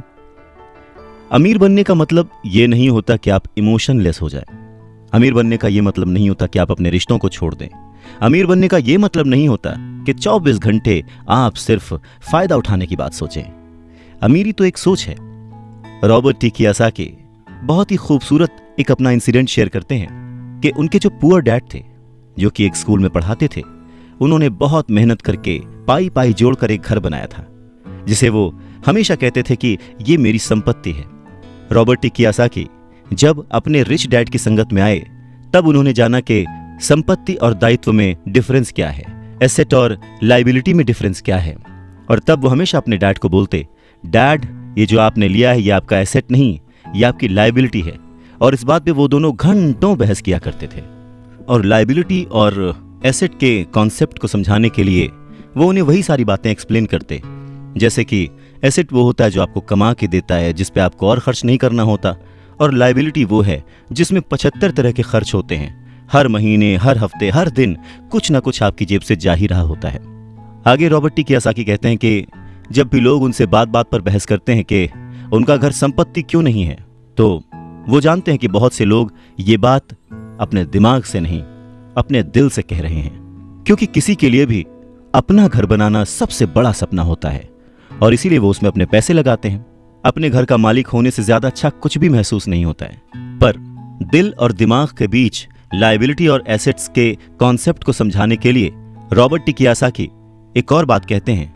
वो इस तरह समझाते हैं कि मान लीजिए वो और उनकी पत्नी एक बड़ा सा घर खरीदते हैं, तो होगा क्या कि उसमें उनके बहुत सारे पैसे खर्च हो जाएंगे, जो कि शायद फिजूल ही हों। हालांकि बहुत सारे लोग इस बात से अग्री नहीं करेंगे, सहमत नहीं होंगे, क्योंकि घर एक भावनात्मक चीज है, इमोशन है, और इमोशन हमेशा दिमाग पर भारी पड़ता है। जब भी लोग दिल से सोचते हैं तो दिमाग की बातें उन्हें गलत लगती हैं। पर फिर रॉबर्ट टी कियोसाकी आगे एक्सप्लेन करते हैं कि वो सही कैसे हैं और एक घर एसेट क्यों नहीं है। वो कहते हैं कि जब घर की बात आती है तो मैं ये बताना चाहता हूं कि ज्यादातर लोग उस घर की कीमत चुकाने के लिए जिंदगी भर काम करते हैं। ज्यादातर लोग एक घर खरीदने के कुछ सालों बाद दूसरा घर खरीदते हैं, और हर बार पहले मकान के लिए जो कर्ज वो लेते हैं उस पर उनके पास हर बार फिर से 30 साल का नया कर्ज आ जाता है। हालांकि लोगों को मॉर्टगेज पेमेंट पर ब्याज के लिए टैक्स में छूट मिलती है, पर वो अपने दीगर खर्चों के लिए टैक्स के बाद मिलने वाले रुपयों का उपयोग करते हैं। अपनी मॉर्टगेज पूरी तरह से चुकाने के बाद भी प्रॉपर्टी टैक्स। उनकी पत्नी के मम्मी डैडी को यह बात सुनकर बहुत धक्का लगा जब उनके घर का प्रॉपर्टी टैक्स $1000 प्रति माह तक पहुंच गया था, और यह तब हुआ था जब वो रिटायर हो चुके थे। $1000 बहुत बड़ी रकम होती है। अगर हम उसको इंडियन करेंसी में चेक करें तो शायद 70-80 हजार रुपए, या शायद उससे भी ज्यादा। और ये तब हुआ था जब वो रिटायर हो चुके थे। इस बढ़ोतरी से उनका रिटायरमेंट के बाद का बजट जो है वो बिगड़ गया था, और उन्हें अपना वो मकान छोड़ना पड़ा। अच्छा, एक और मिथ है कि घर की कीमत जो है हमेशा बढ़ती रहती है। ऐसा नहीं है। बहुत सारे ऐसे लोग हैं जिन्होंने कर्ज लेके घर खरीदा, और वो घर उन्होंने जितने में खरीदा आज उसकी कीमत आधे से भी कम है। इन सब नुकसानों से ऊपर सबसे बड़ा नुकसान क्या है पता है? आपका लिक्विड कैश। वो लिक्विड कैश जो कि किसी सही जगह पर लग सकता था, वो घर में फंस गया। अगर आपका सारा पैसा मकान में फंसा रहता है तो आपको ज्यादा कड़ी मेहनत करनी पड़ती है ताकि आपका खर्चा चलता रहे। इस दौरान आपकी संपत्ति वाले कॉलम में कोई बढ़ोतरी नहीं होती, मतलब आप और कोई एसेट नहीं बना पाते। अगर एक यंग पति पत्नी, यंग कपल शुरुआत में ही अपना पैसा अपने एसेट वाले कॉलम में लगाए तो उनके आगे के साल बहुत ही आराम से गुजरेंगे, खासकर उस समय जब वो अपने बच्चों को कॉलेज में भेजेंगे। इस दौरान उनकी संपत्ति भी बढ़ जाएगी और उनके खर्चे भी आराम से चलते रहेंगे। तो अगर कम शब्दों में समझें तो ये कि घर खरीदने का फैसला जो है ना वो बहुत ही खर्चीला होता है। इसके बजाय बेहतर ये होगा कि जल्दी ही इन्वेस्टमेंट पोर्टफोलियो बना लिया जाए। देखिए, घर खरीदने का असर किसी भी आदमी पर 3 तरह से पड़ता है। पहला, समय की बर्बादी, क्योंकि इस पूरे दौरान दूसरी संपत्तियों का मूल्य बढ़ चुका होता है। एक्स्ट्रा पूंजी की बर्बादी, एक्स्ट्रा पैसे की बर्बादी जिसे दोबारा निवेश किया जा सकता था, जबकि घर खरीदने के बाद आपको घर से सीधे जुड़े हुए बहुत से खर्च उठाने पड़ते हैं। तीसरा, शिक्षा की बर्बादी। अक्सर ऐसा होता है कि लोग ये मानते हैं कि उनके जो एसेट्स वाले कॉलम में, संपत्ति वाले कॉलम में उनका घर, बचत और रिटायरमेंट प्लान आते हैं। अब क्योंकि उनके पास इन्वेस्ट करने के लिए पैसा नहीं है, इसलिए वो बिल्कुल भी इन्वेस्ट नहीं कर पाते। इस कारण उन्हें इन्वेस्टमेंट का अनुभव कभी मिल ही नहीं पाता। ज्यादातर लोग कभी एक समझदार इन्वेस्टर नहीं बन पाते। और सबसे बढ़िया इन्वेस्टमेंट अक्सर सबसे पहले समझदार इन्वेस्टर्स को बेचे जाते हैं, जो बाद में उन्हें ज्यादा दामों पर सुरक्षित रहने वाले लोगों को बेचते हैं। उन लोगों को बेचते हैं जो रिस्क नहीं उठाना चाहते। तो रॉबर्ट टी कियोसाकी के जो पुअर डैड थे, जो कि बहुत ही पढ़े लिखे थे, उनका फाइनेंशियल स्टेटमेंट चूहा दौड़ में फंसे व्यक्ति का सबसे अच्छा उदाहरण है। नौकरी की, जिंदगी भर पाई पाई इकट्ठा की, घर खरीदा और उस घर का खर्च चलाने के लिए जिंदगी भर मेहनत करते रहे। उनके खर्च हमेशा उनकी आमदनी से ज्यादा होते थे। और यहाँ पर रॉबर्ट टी कियोसाकी एक बात बहुत अच्छे से समझाना चाहते हैं कि अगर आप इंडिपेंडेंट बनना चाहते हैं, अमीर बनना चाहते हैं, तो आपके खर्चे कभी भी आपकी आमदनी से ज्यादा नहीं होने चाहिए। कौन कितना अमीर है, अगर ये जानना है तो समझें कि उसकी कमाई हुई दौलत किसी आदमी की वो योग्यता है जिसके सहारे वो आगे कई दिनों तक जिंदा रह सकता है। यानी अगर वो आज काम करना बंद कर दे तो वो बिना कमाए कितने दिनों तक जिंदा रह सकता है, यही उसकी अमीरी है। रॉबर्ट टी कियोसाकी कहते हैं कि आज की कर्जदार सोसाइटी दो बातें मानती है।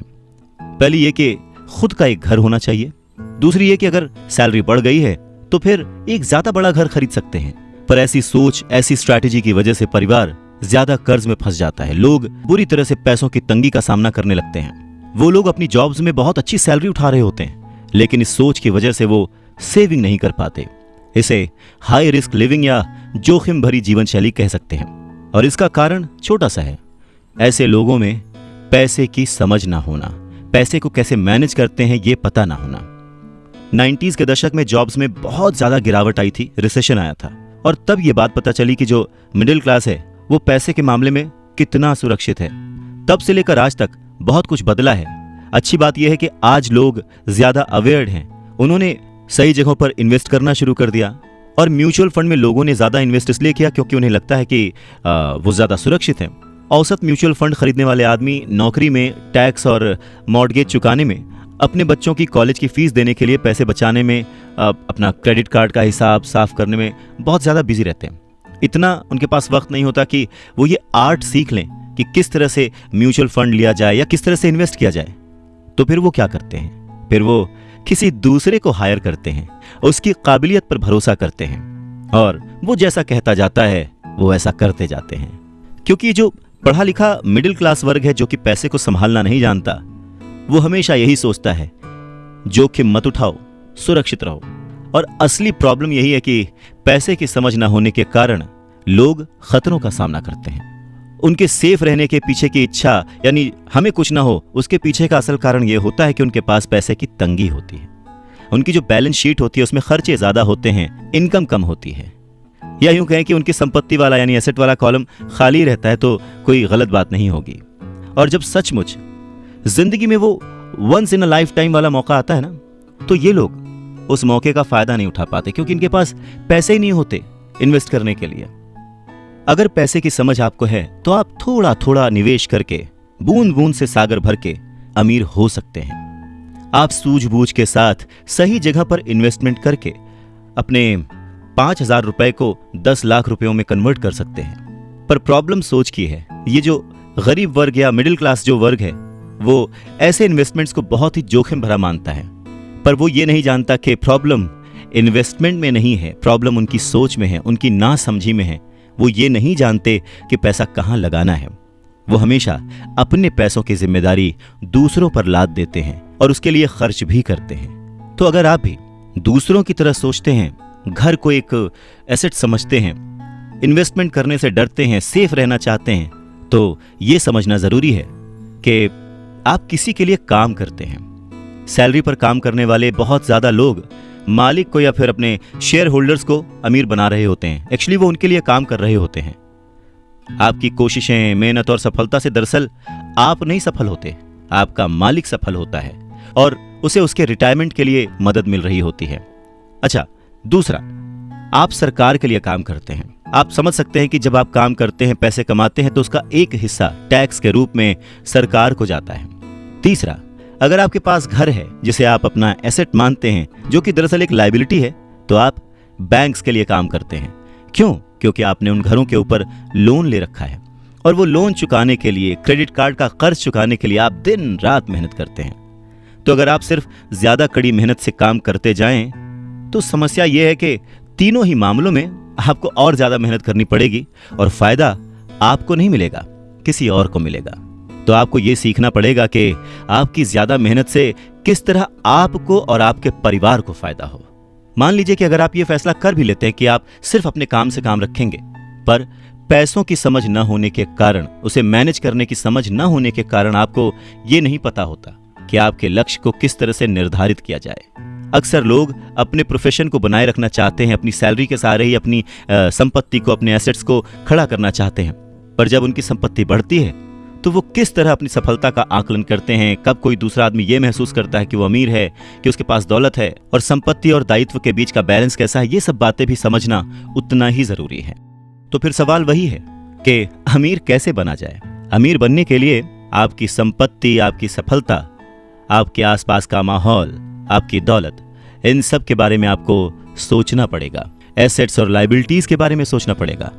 सबसे इंपॉर्टेंट है कि अपने दिमाग को हमेशा खुला रखना पड़ेगा, क्योंकि ये जिंदगी भर का सब्जेक्ट है। आपको ये सब्जेक्ट जिंदगी भर पढ़ना है, सीखना है और अमीरी की राह पर आगे बढ़ते जाना है।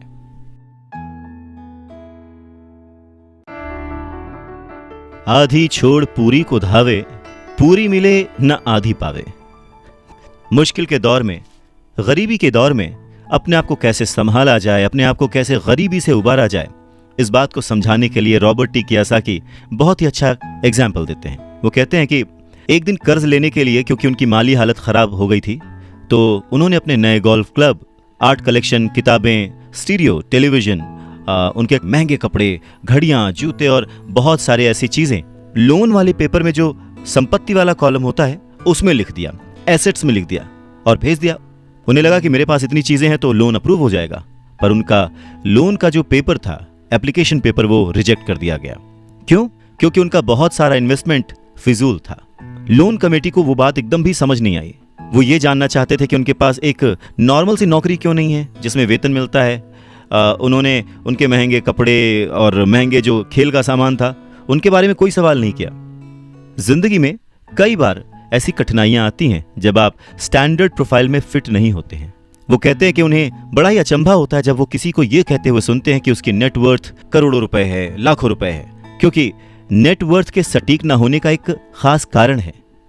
वो ये कि जिस पल आप अपनी संपत्तियों को, एसेट्स को बेचना शुरू करते हैं ना, उनका प्राइस, उनका रेट, उनका दाम बहुत कम हो चुका होता है। ऊपर से उन पर आपको टैक्स भी चुकाना पड़ता है और इतनी सारी चीजें आपको पैसे के संकट में डाल देती हैं, गरीबी में फंसा देती हैं। पैसा इकट्ठा करने के लिए वो अपनी प्रॉपर्टीज बेचते हैं, एसेट्स बेचते हैं। पहले तो वो अपनी पर्सनल प्रॉपर्टीज बेचते हैं जो कि सच कहें तो बहुत ही कम बिकती हैं, और अगर बिकती भी हैं तो उस पर टैक्स होता है। तो इस तरह से एक बार फिर से सरकार फायदे में से अपना हिस्सा ले लेती है, बैंक अपना हिस्सा ले लेता है, और जो काम कर रहा होता है वो कर्ज में डूब जाता है।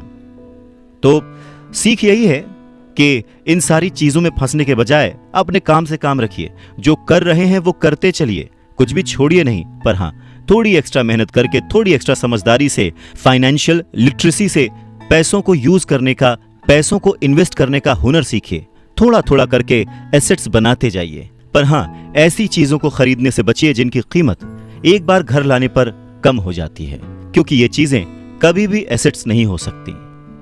गरीबी से बचने का एक दूसरा तरीका यह है कि अपने खर्च कम कर लें, अपनी रिस्पॉन्सिबिलिटीज को और घटा लें और मेहनत ज्यादा करना शुरू कर दें, जिससे इनकम ज्यादा हो। अब बहुत सारे लोगों को इस बात में कंफ्यूजन हो सकती है कि सही जगह निवेश करने का क्या मतलब है, सही इन्वेस्टमेंट क्या है। तो रॉबर्ट टी कियोसाकी कहते हैं कि ऐसा काम करें जिसमें आपकी मौजूदगी की जरूरत ना हो। स्टॉक्स, बॉन्ड खरीदें, म्यूचुअल फंड खरीदें, आमदनी देने वाले रियल एस्टेट में खर्च करें, अपने आप को ग्रूम करने में पैसे खर्च करें, एजुकेशन में जैसे कि म्यूजिक, लिखना, पेटेंट, स्पोर्ट्स और ऐसी हर चीज जो कीमती है, जिसे खरीदने के बाद आपको पैसे मिलते हैं, ना कि आपको उसमें पैसे लगाने पड़ते हैं, उस हर चीज में आप इन्वेस्ट कर सकते हैं। सबसे जरूरी बात, आप जहां भी इन्वेस्ट करते हैं हमेशा ध्यान रखें कि उस इन्वेस्टमेंट से आपको प्यार हो। जैसे कि रॉबर्ट टी कियोसाकी को इमारतों से और जमीन से प्यार था, तो उन्होंने बहुत सारा इन्वेस्टमेंट रियल एस्टेट में किया। जब पैसे खर्च ही नहीं करने हैं तो फिर कमाएं क्यों, और ऐसी अमीरी का क्या फायदा? यह सवाल हम सभी के मन में आ सकता है। इस बात पर रॉबर्ट टी कियोसाकी कहते हैं कि यह सिर्फ सोच का अंतर है। जो अमीर आदमी होता है वो भी ये चीजें खरीदता है, वो विलासिता की चीजें खरीदता है, लेकिन सबसे बाद में। पहले वो ये देखता है कि क्या करने से उसे फायदा हो सकता है और किस चीज की उसे सबसे ज्यादा जरूरत है। वहीं उल्टा जो मिडिल क्लास आदमी है या गरीब आदमी है, वो थोड़ा सा पैसा आने पर भी सबसे पहले वो अपने शौक पूरे करता है। घर, हीरे, ज्वेलरी, गाड़ियां, कुछ भी खरीद लेता है। अमीर आदमियों के पास भी ये सब होता है, पर फर्क सिर्फ इतना है कि वो उधार के दलदल में नहीं फंसते। वो लोग जिनके पास पीढ़ियों से पैसा है, जो लंबे समय से अमीर हैं, वो अपनी अर्निंग वाले कॉलम को सबसे पहले बनाते हैं, उसे सिक्योर करते हैं। उसके बाद उनके एसेट्स वाले कॉलम से जो आमदनी होती है, जो इनकम होती है, उससे वो अपनी लग्जूरियस लाइफ जीते हैं, एंजॉय करते हैं।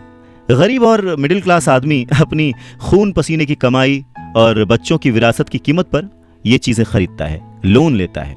सच्ची लग्जरी असली संपत्ति में निवेश करने और उसे विकसित करने का प्रोत्साहन देती है, उसे बढ़ावा देती है। रॉबर्ट टी कियोसाकी इस बात को एक एग्जाम्पल से समझाते हैं कि जब उनकी वाइफ और उनके पास उनके अपार्टमेंट से अतिरिक्त पैसा आने लगा, रेंट या कुछ भी, तब वो बाजार गए और उन्होंने अपने लिए एक महंगी गाड़ी खरीदी। इसमें जरा सी भी मेहनत नहीं लगी या जोखिम नहीं था, क्योंकि वो पैसा उन्होंने अपनी सेविंग से नहीं बल्कि अपार्टमेंट हाउस के इनकम से खरीदा था।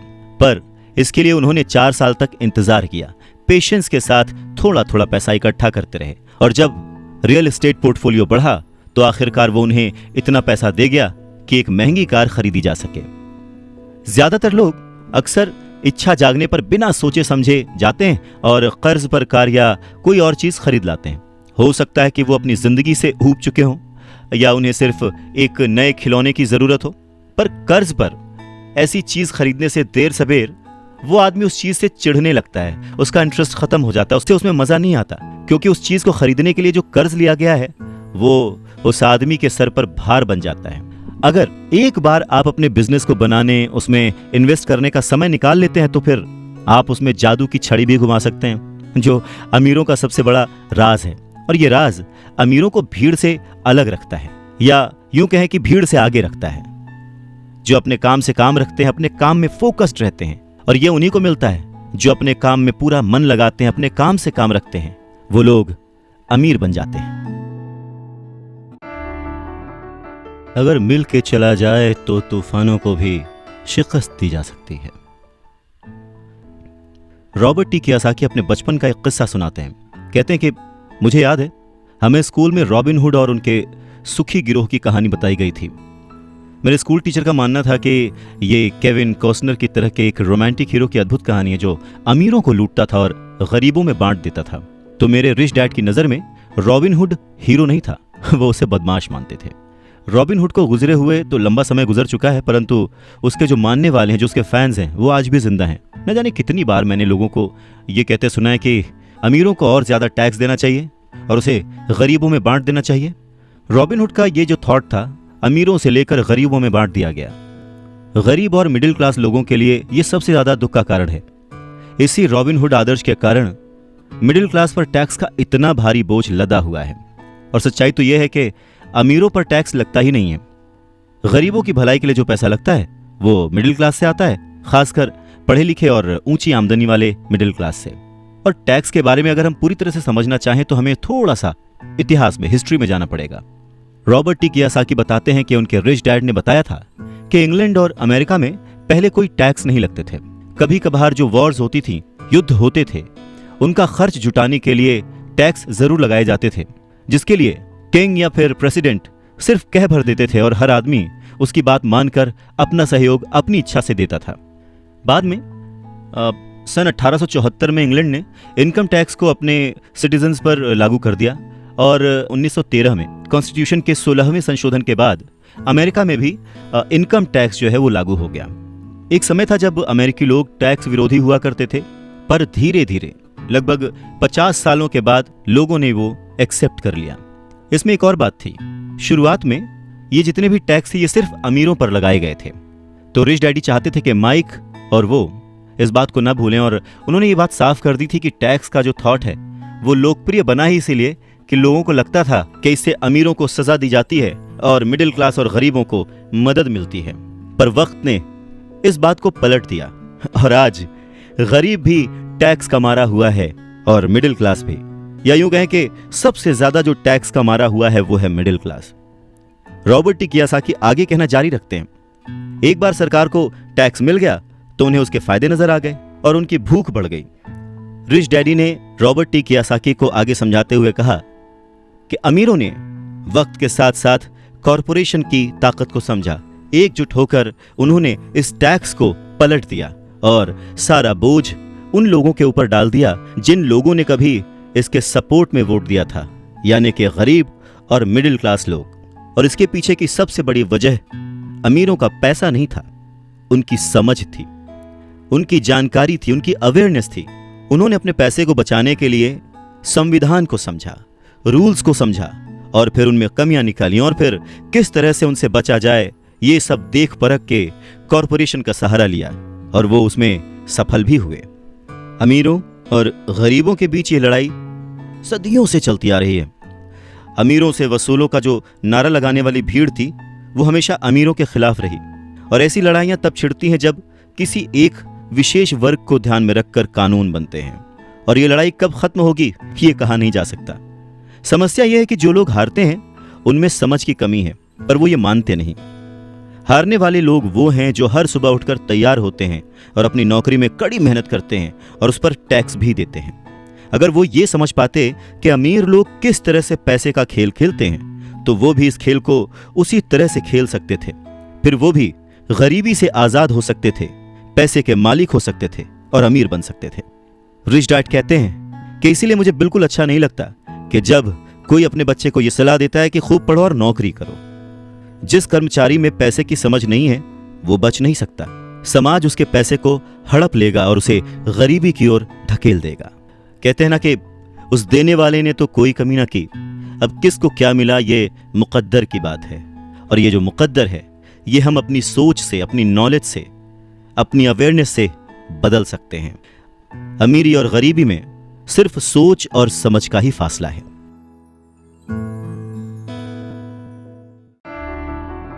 न हारना जरूरी है न जीतना जरूरी है, अरे ये जीवन का खेल है, इसे खेलना जरूरी है।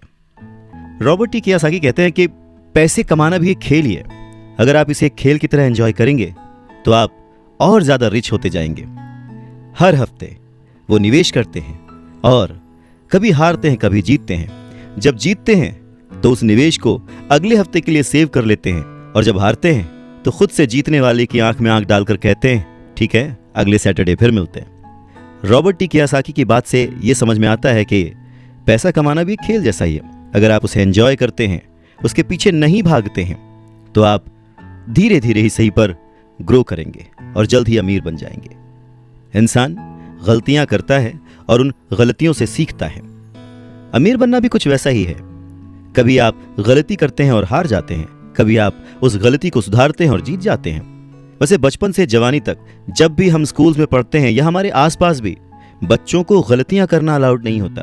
उन्हें कहा तो जरूर जाता है कि आप गलती कर सकते हैं, पर जैसे ही बच्चा गलती करता है उसे टोक दिया जाता है, उसे रोक दिया जाता है, उसे डांटा जाता है और धीरे धीरे हमारे मन में ये धारणा बन जाती है कि गलती करना इज नॉट अलाउड।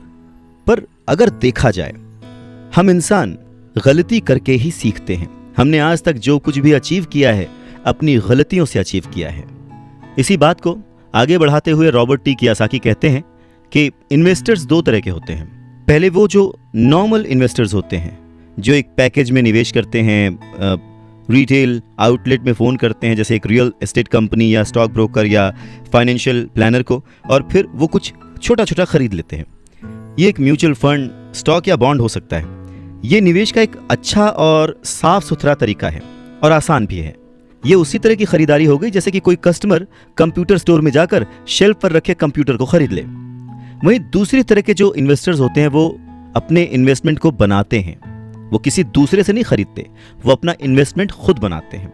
इस तरह के इन्वेस्टर्स आमतौर पर अपने सौदों को असेंबल करते हैं। जिस तरह कंप्यूटर इंजीनियर कंप्यूटर के पुर्जों को असेंबल करते हैं, वो अलग अलग जगहों से सस्ते पार्ट्स लाते हैं और उन पार्ट्स से एक पूरा कंप्यूटर असेंबल करते हैं जो कि उन्हें बहुत सस्ता पड़ता है, और फिर वो उसे महंगे दामों में बेच देते हैं। ठीक उसी तरह से जो दूसरा निवेशक है वो आर्थिक अवसरों के पुर्जों को अच्छी तरह से ऑब्जर्व करता है। ठीक इसी तरह से जो दूसरा इन्वेस्टर है वो समय को पहचानता है और मौके की नज़ाकत को देखते हुए, अपने कमर्शियल फायदे को देखते हुए चीज़ों को इस्तेमाल करता है।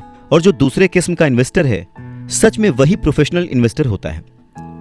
अमीर बनने की राह में, रिच बनने की राह में ये जानना बहुत ज़रूरी है कि किस समय पर क्या एक्शन लिया जाए जिससे आपकी किस्मत बदल जाए और आपको नुकसान भी ना हो।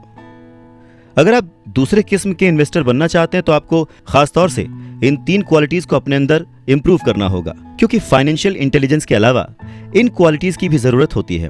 पहला, किस तरह ऐसे मौके को खोजें जो दूसरों को दिखाई नहीं देता। दूसरे लोग अपनी आंखों से उस मौके को नहीं देख पाते, पर आप अपने दिमाग से और अपने एक्सपीरियंस से उन मौकों को देख सकते हैं। एग्जाम्पल के लिए रॉबर्ट टी कियोसाकी के एक दोस्त ने एक पुराना घर खरीदा जो देखने में बुरा था। हर एक को हैरत थी कि उसने इसे खरीद क्यों लिया, पर दूसरे जो नहीं देख पाए थे वो उनके दोस्त ने देख लिया था, और वो था घर के साथ 4 खाली जमीन के टुकड़े। घर खरीदने के बाद उसने उसे तोड़ा और उन 5 प्लॉट्स को मिलाकर बिल्डर को बेच दिया। इस सारे डील में उसे जो उसने पैसा लगाया था वो तो मिला ही, उसके ऊपर से 3 गुना रकम और मिली। उसने सिर्फ 2 महीने के काम में लाखों रुपए कमा लिए, जो कि उनके लिए बहुत ज्यादा नहीं थी, पर फिर भी देखा जाए कि उन 2 महीनों की मेहनत में अगर वो जॉब में होता तो कितना कमाता वर्सेस उसने इस डील से जो कमाया। दूसरा पॉइंट, पैसा किस तरह से इकट्ठा किया जाए। औसत आदमी बैंक जाता है, पर इस दूसरे किस्म के इन्वेस्टर को यह पता होना चाहिए कि पैसा किस तरह जुटाया जाए और बिना बैंक जाए, बिना लोन लिए किस तरह से पैसा इकट्ठा किया जाए।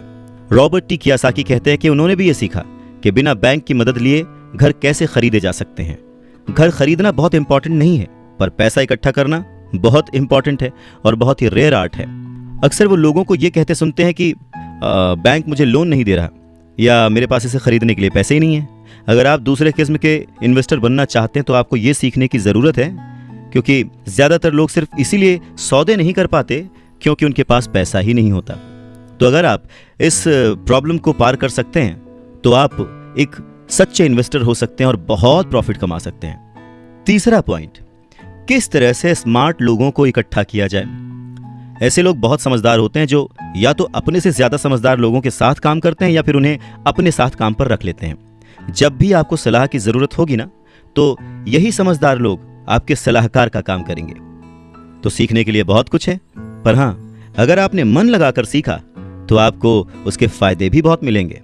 पर हां, अगर आपके अंदर इतनी इच्छा नहीं है, आप इतना टाइम नहीं दे सकते, आप उतने अमीर नहीं बनना चाहते, तो फिर आपको पहले किस्म का ही इन्वेस्टर बने रहना चाहिए। आप तो जानते हैं वही आपकी सबसे बड़ी पूंजी है। आप जो नहीं जानते वही आपका सबसे बड़ा जोखिम है। जोखिम तो हमेशा रहता है, इसीलिए इससे बचने के बजाय इसे मैनेज करना सीखें, तभी आप तरक्की कर पाएंगे और अमीर बन पाएंगे। जब जिंदगी आपको नींबू थमाए तो जल्दी से शरबत बना लो और पी लो। अवसर पहचानना किसी भी इन्वेस्टर की सबसे बड़ी क्वालिटी होती है। फाइनेंशियल बुद्धि का मतलब है ज्यादा विकल्प होना। अगर अवसर आपके सामने आ ही नहीं रहे हैं तो फिर आप अपनी गरीबी को सुधारने के लिए और क्या कर सकते हैं। अगर कोई अवसर आपकी झोली में आकर गिर जाए पर आपके पास पैसा ही नहीं है और आप उसमें इन्वेस्ट ही नहीं कर सकते, ऊपर से बैंक वाले आपको उधार नहीं दे रहे, आप पैसे का कहीं से इंतजाम नहीं कर पा रहे, तो फिर उस मौके का आप फायदा कैसे उठा सकते हैं। मान लीजिए अगर आपका अनुमान जो है वो गलत हो जाए और अगर आप जिसकी उम्मीद करते हैं वो नहीं हो, तो फिर आप क्या करेंगे। कैसे एक छोटी सी चीज को लाखों में बेचेंगे। अगर ये करना आपको आता है तो इसे ही कहते हैं फाइनेंशियल बुद्धि, यानी फाइनेंशियल इंटेलिजेंस। ज्यादा मतलब नहीं इस बात से। एग्जाम्पल लेते हैं कि एक नींबू है और उसको लाखों में बेचना है, तो लाखों में बदलने के लिए कितने अलग अलग तरह से आप उसको यूज कर सकते हैं। इसका मतलब है कि आप अपनी पैसे की समस्याओं को सुलझाने में कितने क्रिएटिव हैं। ज्यादातर लोग केवल एक समाधान जानते हैं, नींबू निचोड़ो और शरबत बना के पी लो, यानी कि कड़ी मेहनत करो, बचत करो और उधार लो। तो आपको अपनी फाइनेंशियल बुद्धि क्यों बढ़ानी चाहिए? रॉबर्ट टी कियोसाकी कहते हैं, क्योंकि आप उस तरह के इंसान होना चाहते हैं जो अपनी किस्मत खुद लिखता हो। आप जो हो रहा है उसे होने देते हैं और उसे बेहतर में बदलने की ताकत रखते हैं। ऐसे बहुत कम लोग ये बात समझ पाते हैं कि किस्मत भी हम ही लिखते हैं। जिस तरह की पैसा बनाया जाता है, अगर आप ज़्यादा किस्मत वाले होना चाहते हैं और ज़्यादा पैसा बनाना चाहते हैं तो बहुत कड़ी मेहनत करने के अलावा आपको अपनी फाइनेंशियल बुद्धि को भी तैयार करना होगा, सीखना होगा। अगर आप इस तरह के आदमी हैं जो सही चीज़ होने का इंतज़ार करता है तो शायद आपको बहुत लंबे समय तक इंतज़ार करना पड़ सकता है। ये तो बस उसी तरह की बात हो गई कि आप गैरेज से गाड़ी निकालने के पहले ये डिसाइड करना चाहते हैं कि भाई अगले 5 मील तक सभी स्ट्रीट लाइट्स ठीक रहेंगी, बर्फ़ नहीं गिरेगी, एक्सीडेंट नहीं होगा, वगैरह वगैरह। ये चीज़ें आपके कंट्रोल में नहीं हैं। आपके कंट्रोल में है सिर्फ गाड़ी चलाना। ठीक उसी तरह से आपके कंट्रोल में है अपने प्लान्स बनाना, अपनी समझ और सूझबूझ का इस्तेमाल करते हुए। जिस काम से आप एक महान इंसान बन सकते हैं, एक अमीर इंसान बन सकते हैं, क्या वो काम आप चंद पैसों के लिए करेंगे? नहीं ना। सीखने के लिए काम करें, पैसों के लिए नहीं। रॉबर्ट टी कियोसाकी एक घटना का जिक्र करते हैं। कहते हैं कि 1995 में मैंने सिंगापुर के एक अखबार में इंटरव्यू दिया। अब युवा महिला रिपोर्टर बहुत ही टाइम पे आ गई और इंटरव्यू शुरू हो गया। हम एक बहुत ही बड़े से होटल की लॉबी में कॉफ़ी पी रहे थे और मेरा जो सिंगापुर जाने का रीज़न था उसके बारे में डिस्कशन कर रहे थे। तभी उस रिपोर्टर ने मुझसे कहा, एक दिन मैं भी आपकी तरह एक बेस्ट सेलिंग लेखक बनना चाहती हूँ। मैंने उसके कई राइटअप्स और लेख पढ़े थे और उनसे प्रभावित भी था। वो बहुत अच्छा लिखती थी, बहुत ही साफ। तो मैंने उसे कहा, बिल्कुल आप कर सकती हैं, क्योंकि आप जो लिखती हैं वो बहुत ही बढ़िया है। वैसे कौन सी चीज़ है जो आपको आपके सपनों को पाने से रोक रही है? उसने कहा कि मेरा काम जो है वो कभी कहीं जाता है, कभी कहीं जाता है। हर आदमी कहता है कि मेरे उपन्यास बहुत बढ़िया हैं, पर एक्चुअली होता कुछ नहीं है। इसलिए मैं अखबार में काम कर रही हूँ। कम से कम इससे मेरा खर्च तो चली जाता है। अब आपके पास कोई सुझाव है क्या इस बारे में? मैंने कहा, हाँ बिल्कुल है। सिंगापुर में मेरा एक दोस्त है, वो एक स्कूल चलाता है जहाँ लोगों को बाइंग सेलिंग रिलेटेड ट्रेनिंग दी जाती है।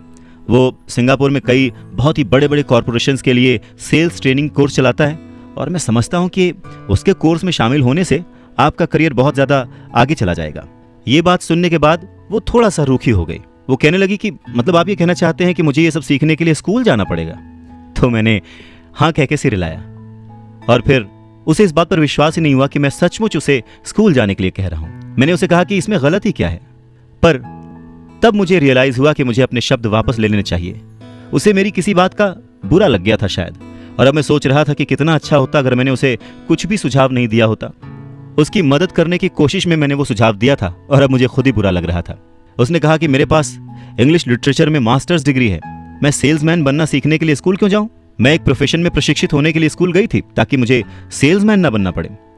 अब वो अपना ब्रीफकेस ताकत से बंद कर रही थी और इंटरव्यू खत्म हो चुका था और उसकी बॉडी लैंग्वेज से पता लग रहा था कि वो नाराज थी। वहीं कॉफी टेबल पर मेरी एक बेस्ट सेलिंग बुक रखी हुई थी। मैंने उसे उठाया और उस लेडी के द्वारा लिखे गए नोट्स को भी अपने दूसरे हाथ में रखा। मैंने उसे कहा कि क्या आप इसे देख सकती हैं? मैंने उसके नोट्स की तरफ इशारा किया। उसने अपने नोट्स पर नजर डाली। क्या? उसने उलझन में कहा। एक बार फिर मैंने उसके नोट्स की तरफ जानबूझकर इशारा किया। एक बार फिर मैंने उसके नोट्स की तरफ जानबूझकर इशारा किया जिस पर उसने लिखा था रॉबर्ट कियोसाकी, बेस्ट सेलिंग लेखक।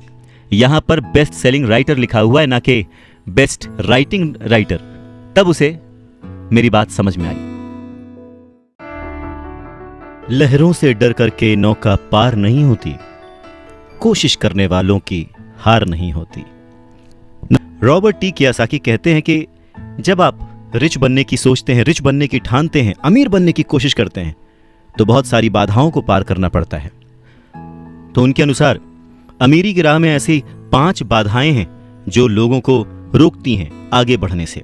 सो पहला कारण है डर, पैसा खोने के डर से पार पाना। रॉबर्ट टी कियोसाकी कहते हैं कि वो अपनी जिंदगी में ऐसे न जाने कितने अमीर लोगों से मिले हैं जिन्हें पैसे का नुकसान हुआ है, पर वो फिर भी अमीर हैं। पर ऐसे एक भी गरीब इंसान से नहीं मिले हैं जिसने अपनी एक दमड़ी भी खोई है अमीर बनने की राह में, इन्वेस्टमेंट की राह में। पैसा खो जाने का डर बहुत ही नेचुरल है, बहुत ही स्वाभाविक है। ये हर इंसान को होता है, अमीरों को भी होता है, गरीबों को भी होता है। पर प्रॉब्लम डर नहीं है, प्रॉब्लम है कि आप इस डर का सामना किस तरह से करते हैं। पैसा खोने के बाद की स्थिति से, उसकी सिचुएशन से किस तरह से बाहर आते हैं, आप अपनी असफलताओं को किस तरह से ट्रीट करते हैं, ये आपकी लाइफ में बहुत इंपॉर्टेंट है। ये आपकी लाइफ में केवल पैसे के बारे में नहीं है, बल्कि हर चीज के बारे में है। एक अमीर आदमी और एक गरीब आदमी के बीच का जो अंतर होता है वो बस यही होता है कि अमीर आदमी अपने डर से किस तरह से जीतता है और गरीब आदमी अपने डर से किस तरह से हार जाता है। लोगों के पैसा खोने का डर ठीक वैसा ही है जैसे कि मोटरसाइकिल से गिरने पर चोट लगने का डर। उस चोट लगने के डर से ज्यादा एक्साइटमेंट आपको उस बाइक को चलाने का होता है, और उसी एक्साइटमेंट में, उसी खुशी में आप बाइक चलाना सीख लेते हैं। ठीक वैसे ही पैसे के खोने के डर से ज्यादा उसे अर्न करने की खुशी अगर आपको हो, तो आप धीरे धीरे प्लान्ड वे में एसेट्स पर ध्यान देंगे, उन्हें खरीदेंगे और एक वक्त पर अमीर बन जाएंगे। मैं अकेला ही चला था जानिबे मंजिल, मगर लोग यूं जुड़ते गए और कारवां बनता गया। रॉबर्ट टी कियासाकी कहते हैं कि पैसा मेरे लिए काम करे और मैं पैसे के लिए काम ना करूं। मेरा यह पहला सबक दरअसल ताकत के बारे में है। अगर आप पैसे के लिए काम करते हैं तो आप ताकत को अपने बॉस के हाथ में दे देते हैं, या आप जिसके लिए काम कर रहे होते हैं आप अपनी आज़ादी उसके हाथ में दे देते हैं। अगर आपका पैसा आपके लिए काम करता है तो आप अपने पैसे के, अपने काम के, अपनी जिंदगी के खुद मालिक होते हैं। एक बार हमें हमारे लिए काम करने वाले पैसे की ताकत का ज्ञान हो जाए, फिर हमें पैसे के लिहाज से स्मार्ट हो जाना चाहिए और हमें डराने वाले लोगों से निपटने के लिए रास्ते ढूंढ लेने चाहिए। पर ऐसा करने के लिए आपको कानून की समझ होनी चाहिए, अपने आसपास की समझ होनी चाहिए, मार्केट में क्या चल रहा है इस बात की समझ होनी चाहिए, और सिस्टम कैसे काम करता है इसकी भी समझ होनी चाहिए। अगर आप अवेयर नहीं हैं, मतलब नॉलेजेबल नहीं हैं, अज्ञानी हैं, आप केयरलेस हैं, अपनी चीज़ों को समझना नहीं चाहते, तो आपको बड़ी आसानी से डराया और हराया जा सकता है। अगर आप जानते हैं कि आप क्या बात कर रहे हैं और मुसीबत कैसी है और उसे कैसे सॉल्व किया जाए, तो आपको आसानी से डराया नहीं जा सकता। रॉबर्ट कियासाकी के रिच डैडी हमेशा उन्हें यह कहा करते थे कि स्मार्ट बनो, ताकि तुम्हें कोई भी कहीं से भी आके धक्का ना दे जाए। और उन्होंने अपनी जिंदगी में बस इसी उसूल को अपनाया था। वो कानून जानते थे क्योंकि वो कानून का आदर करते थे। वो कानून जानते थे क्योंकि कानून न जानना बहुत महंगा साबित हो सकता था। अगर आप जानते हैं कि आप सही हैं तो आप किसी से भी उलझने से नहीं डरेंगे, आप किसी के भी सामने अपनी बात रखने से नहीं डरेंगे, चाहे आपका मुकाबला विश्व के सबसे ताकतवर आदमी से ही क्यों ना हो।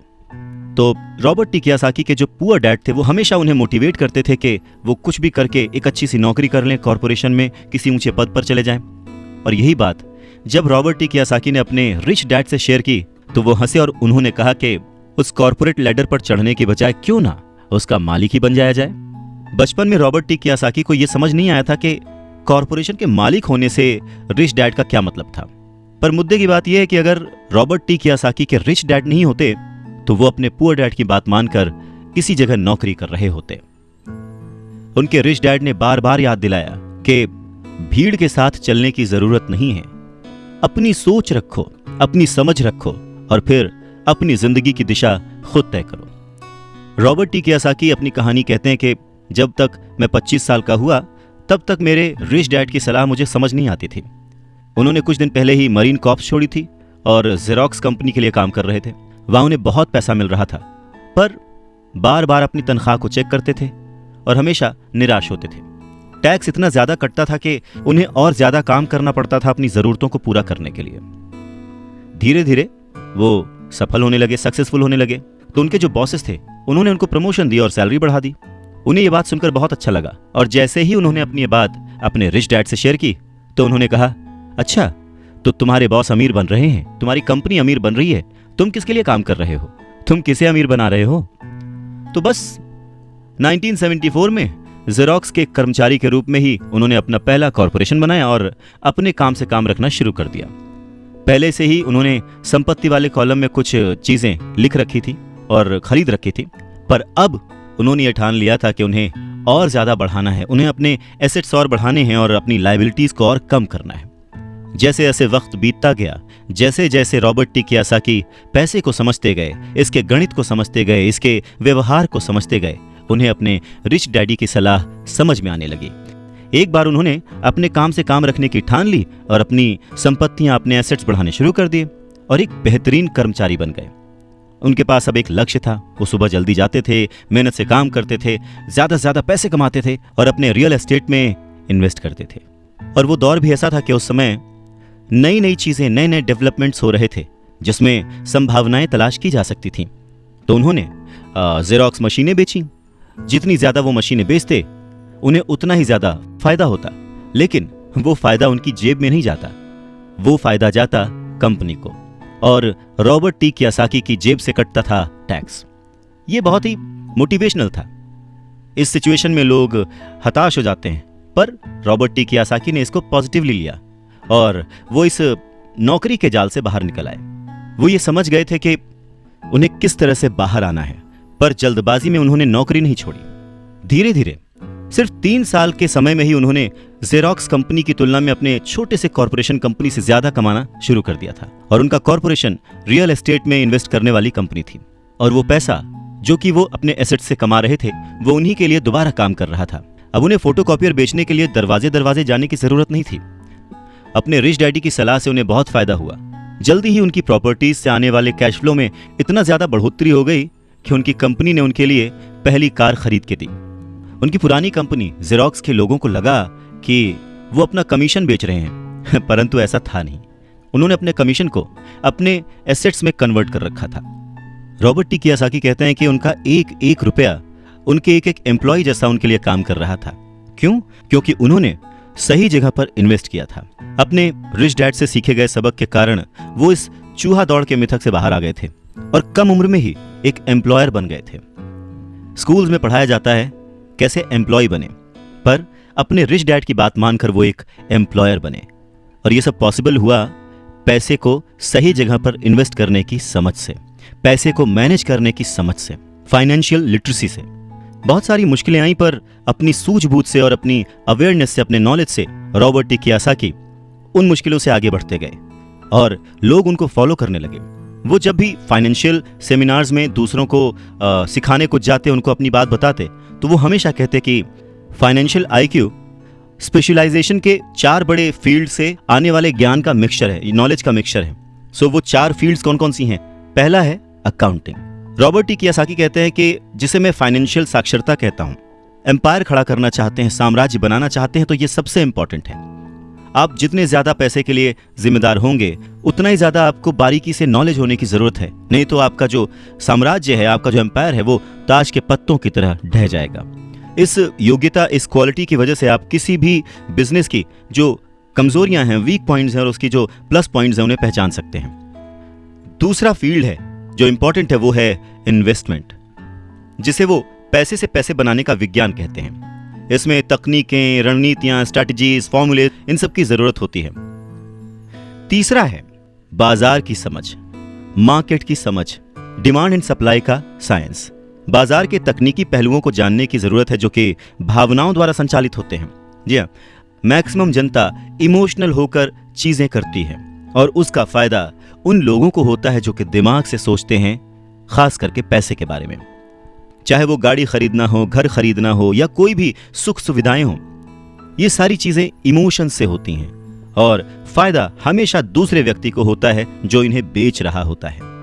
और चौथी फील्ड है कानून, लॉ।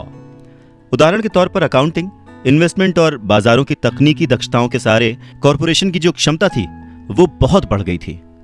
कोई भी आदमी जिसे कॉर्पोरेशन के द्वारा दिए जाने वाले टैक्स के फायदों और सुरक्षा का ज्ञान हो, वो बहुत तेजी से तरक्की कर सकता है और अमीर बन सकता है। पर वैसा करना जो कि किसी नौकरीशुदा कर्मचारी के लिए पॉसिबल नहीं है। उन दोनों में उतना ही डिफरेंस होगा जितना कि एक पैदल चलने वाले इंसान में और एक उड़कर जाने वाले में होता है। ये अंतर बहुत ज्यादा है।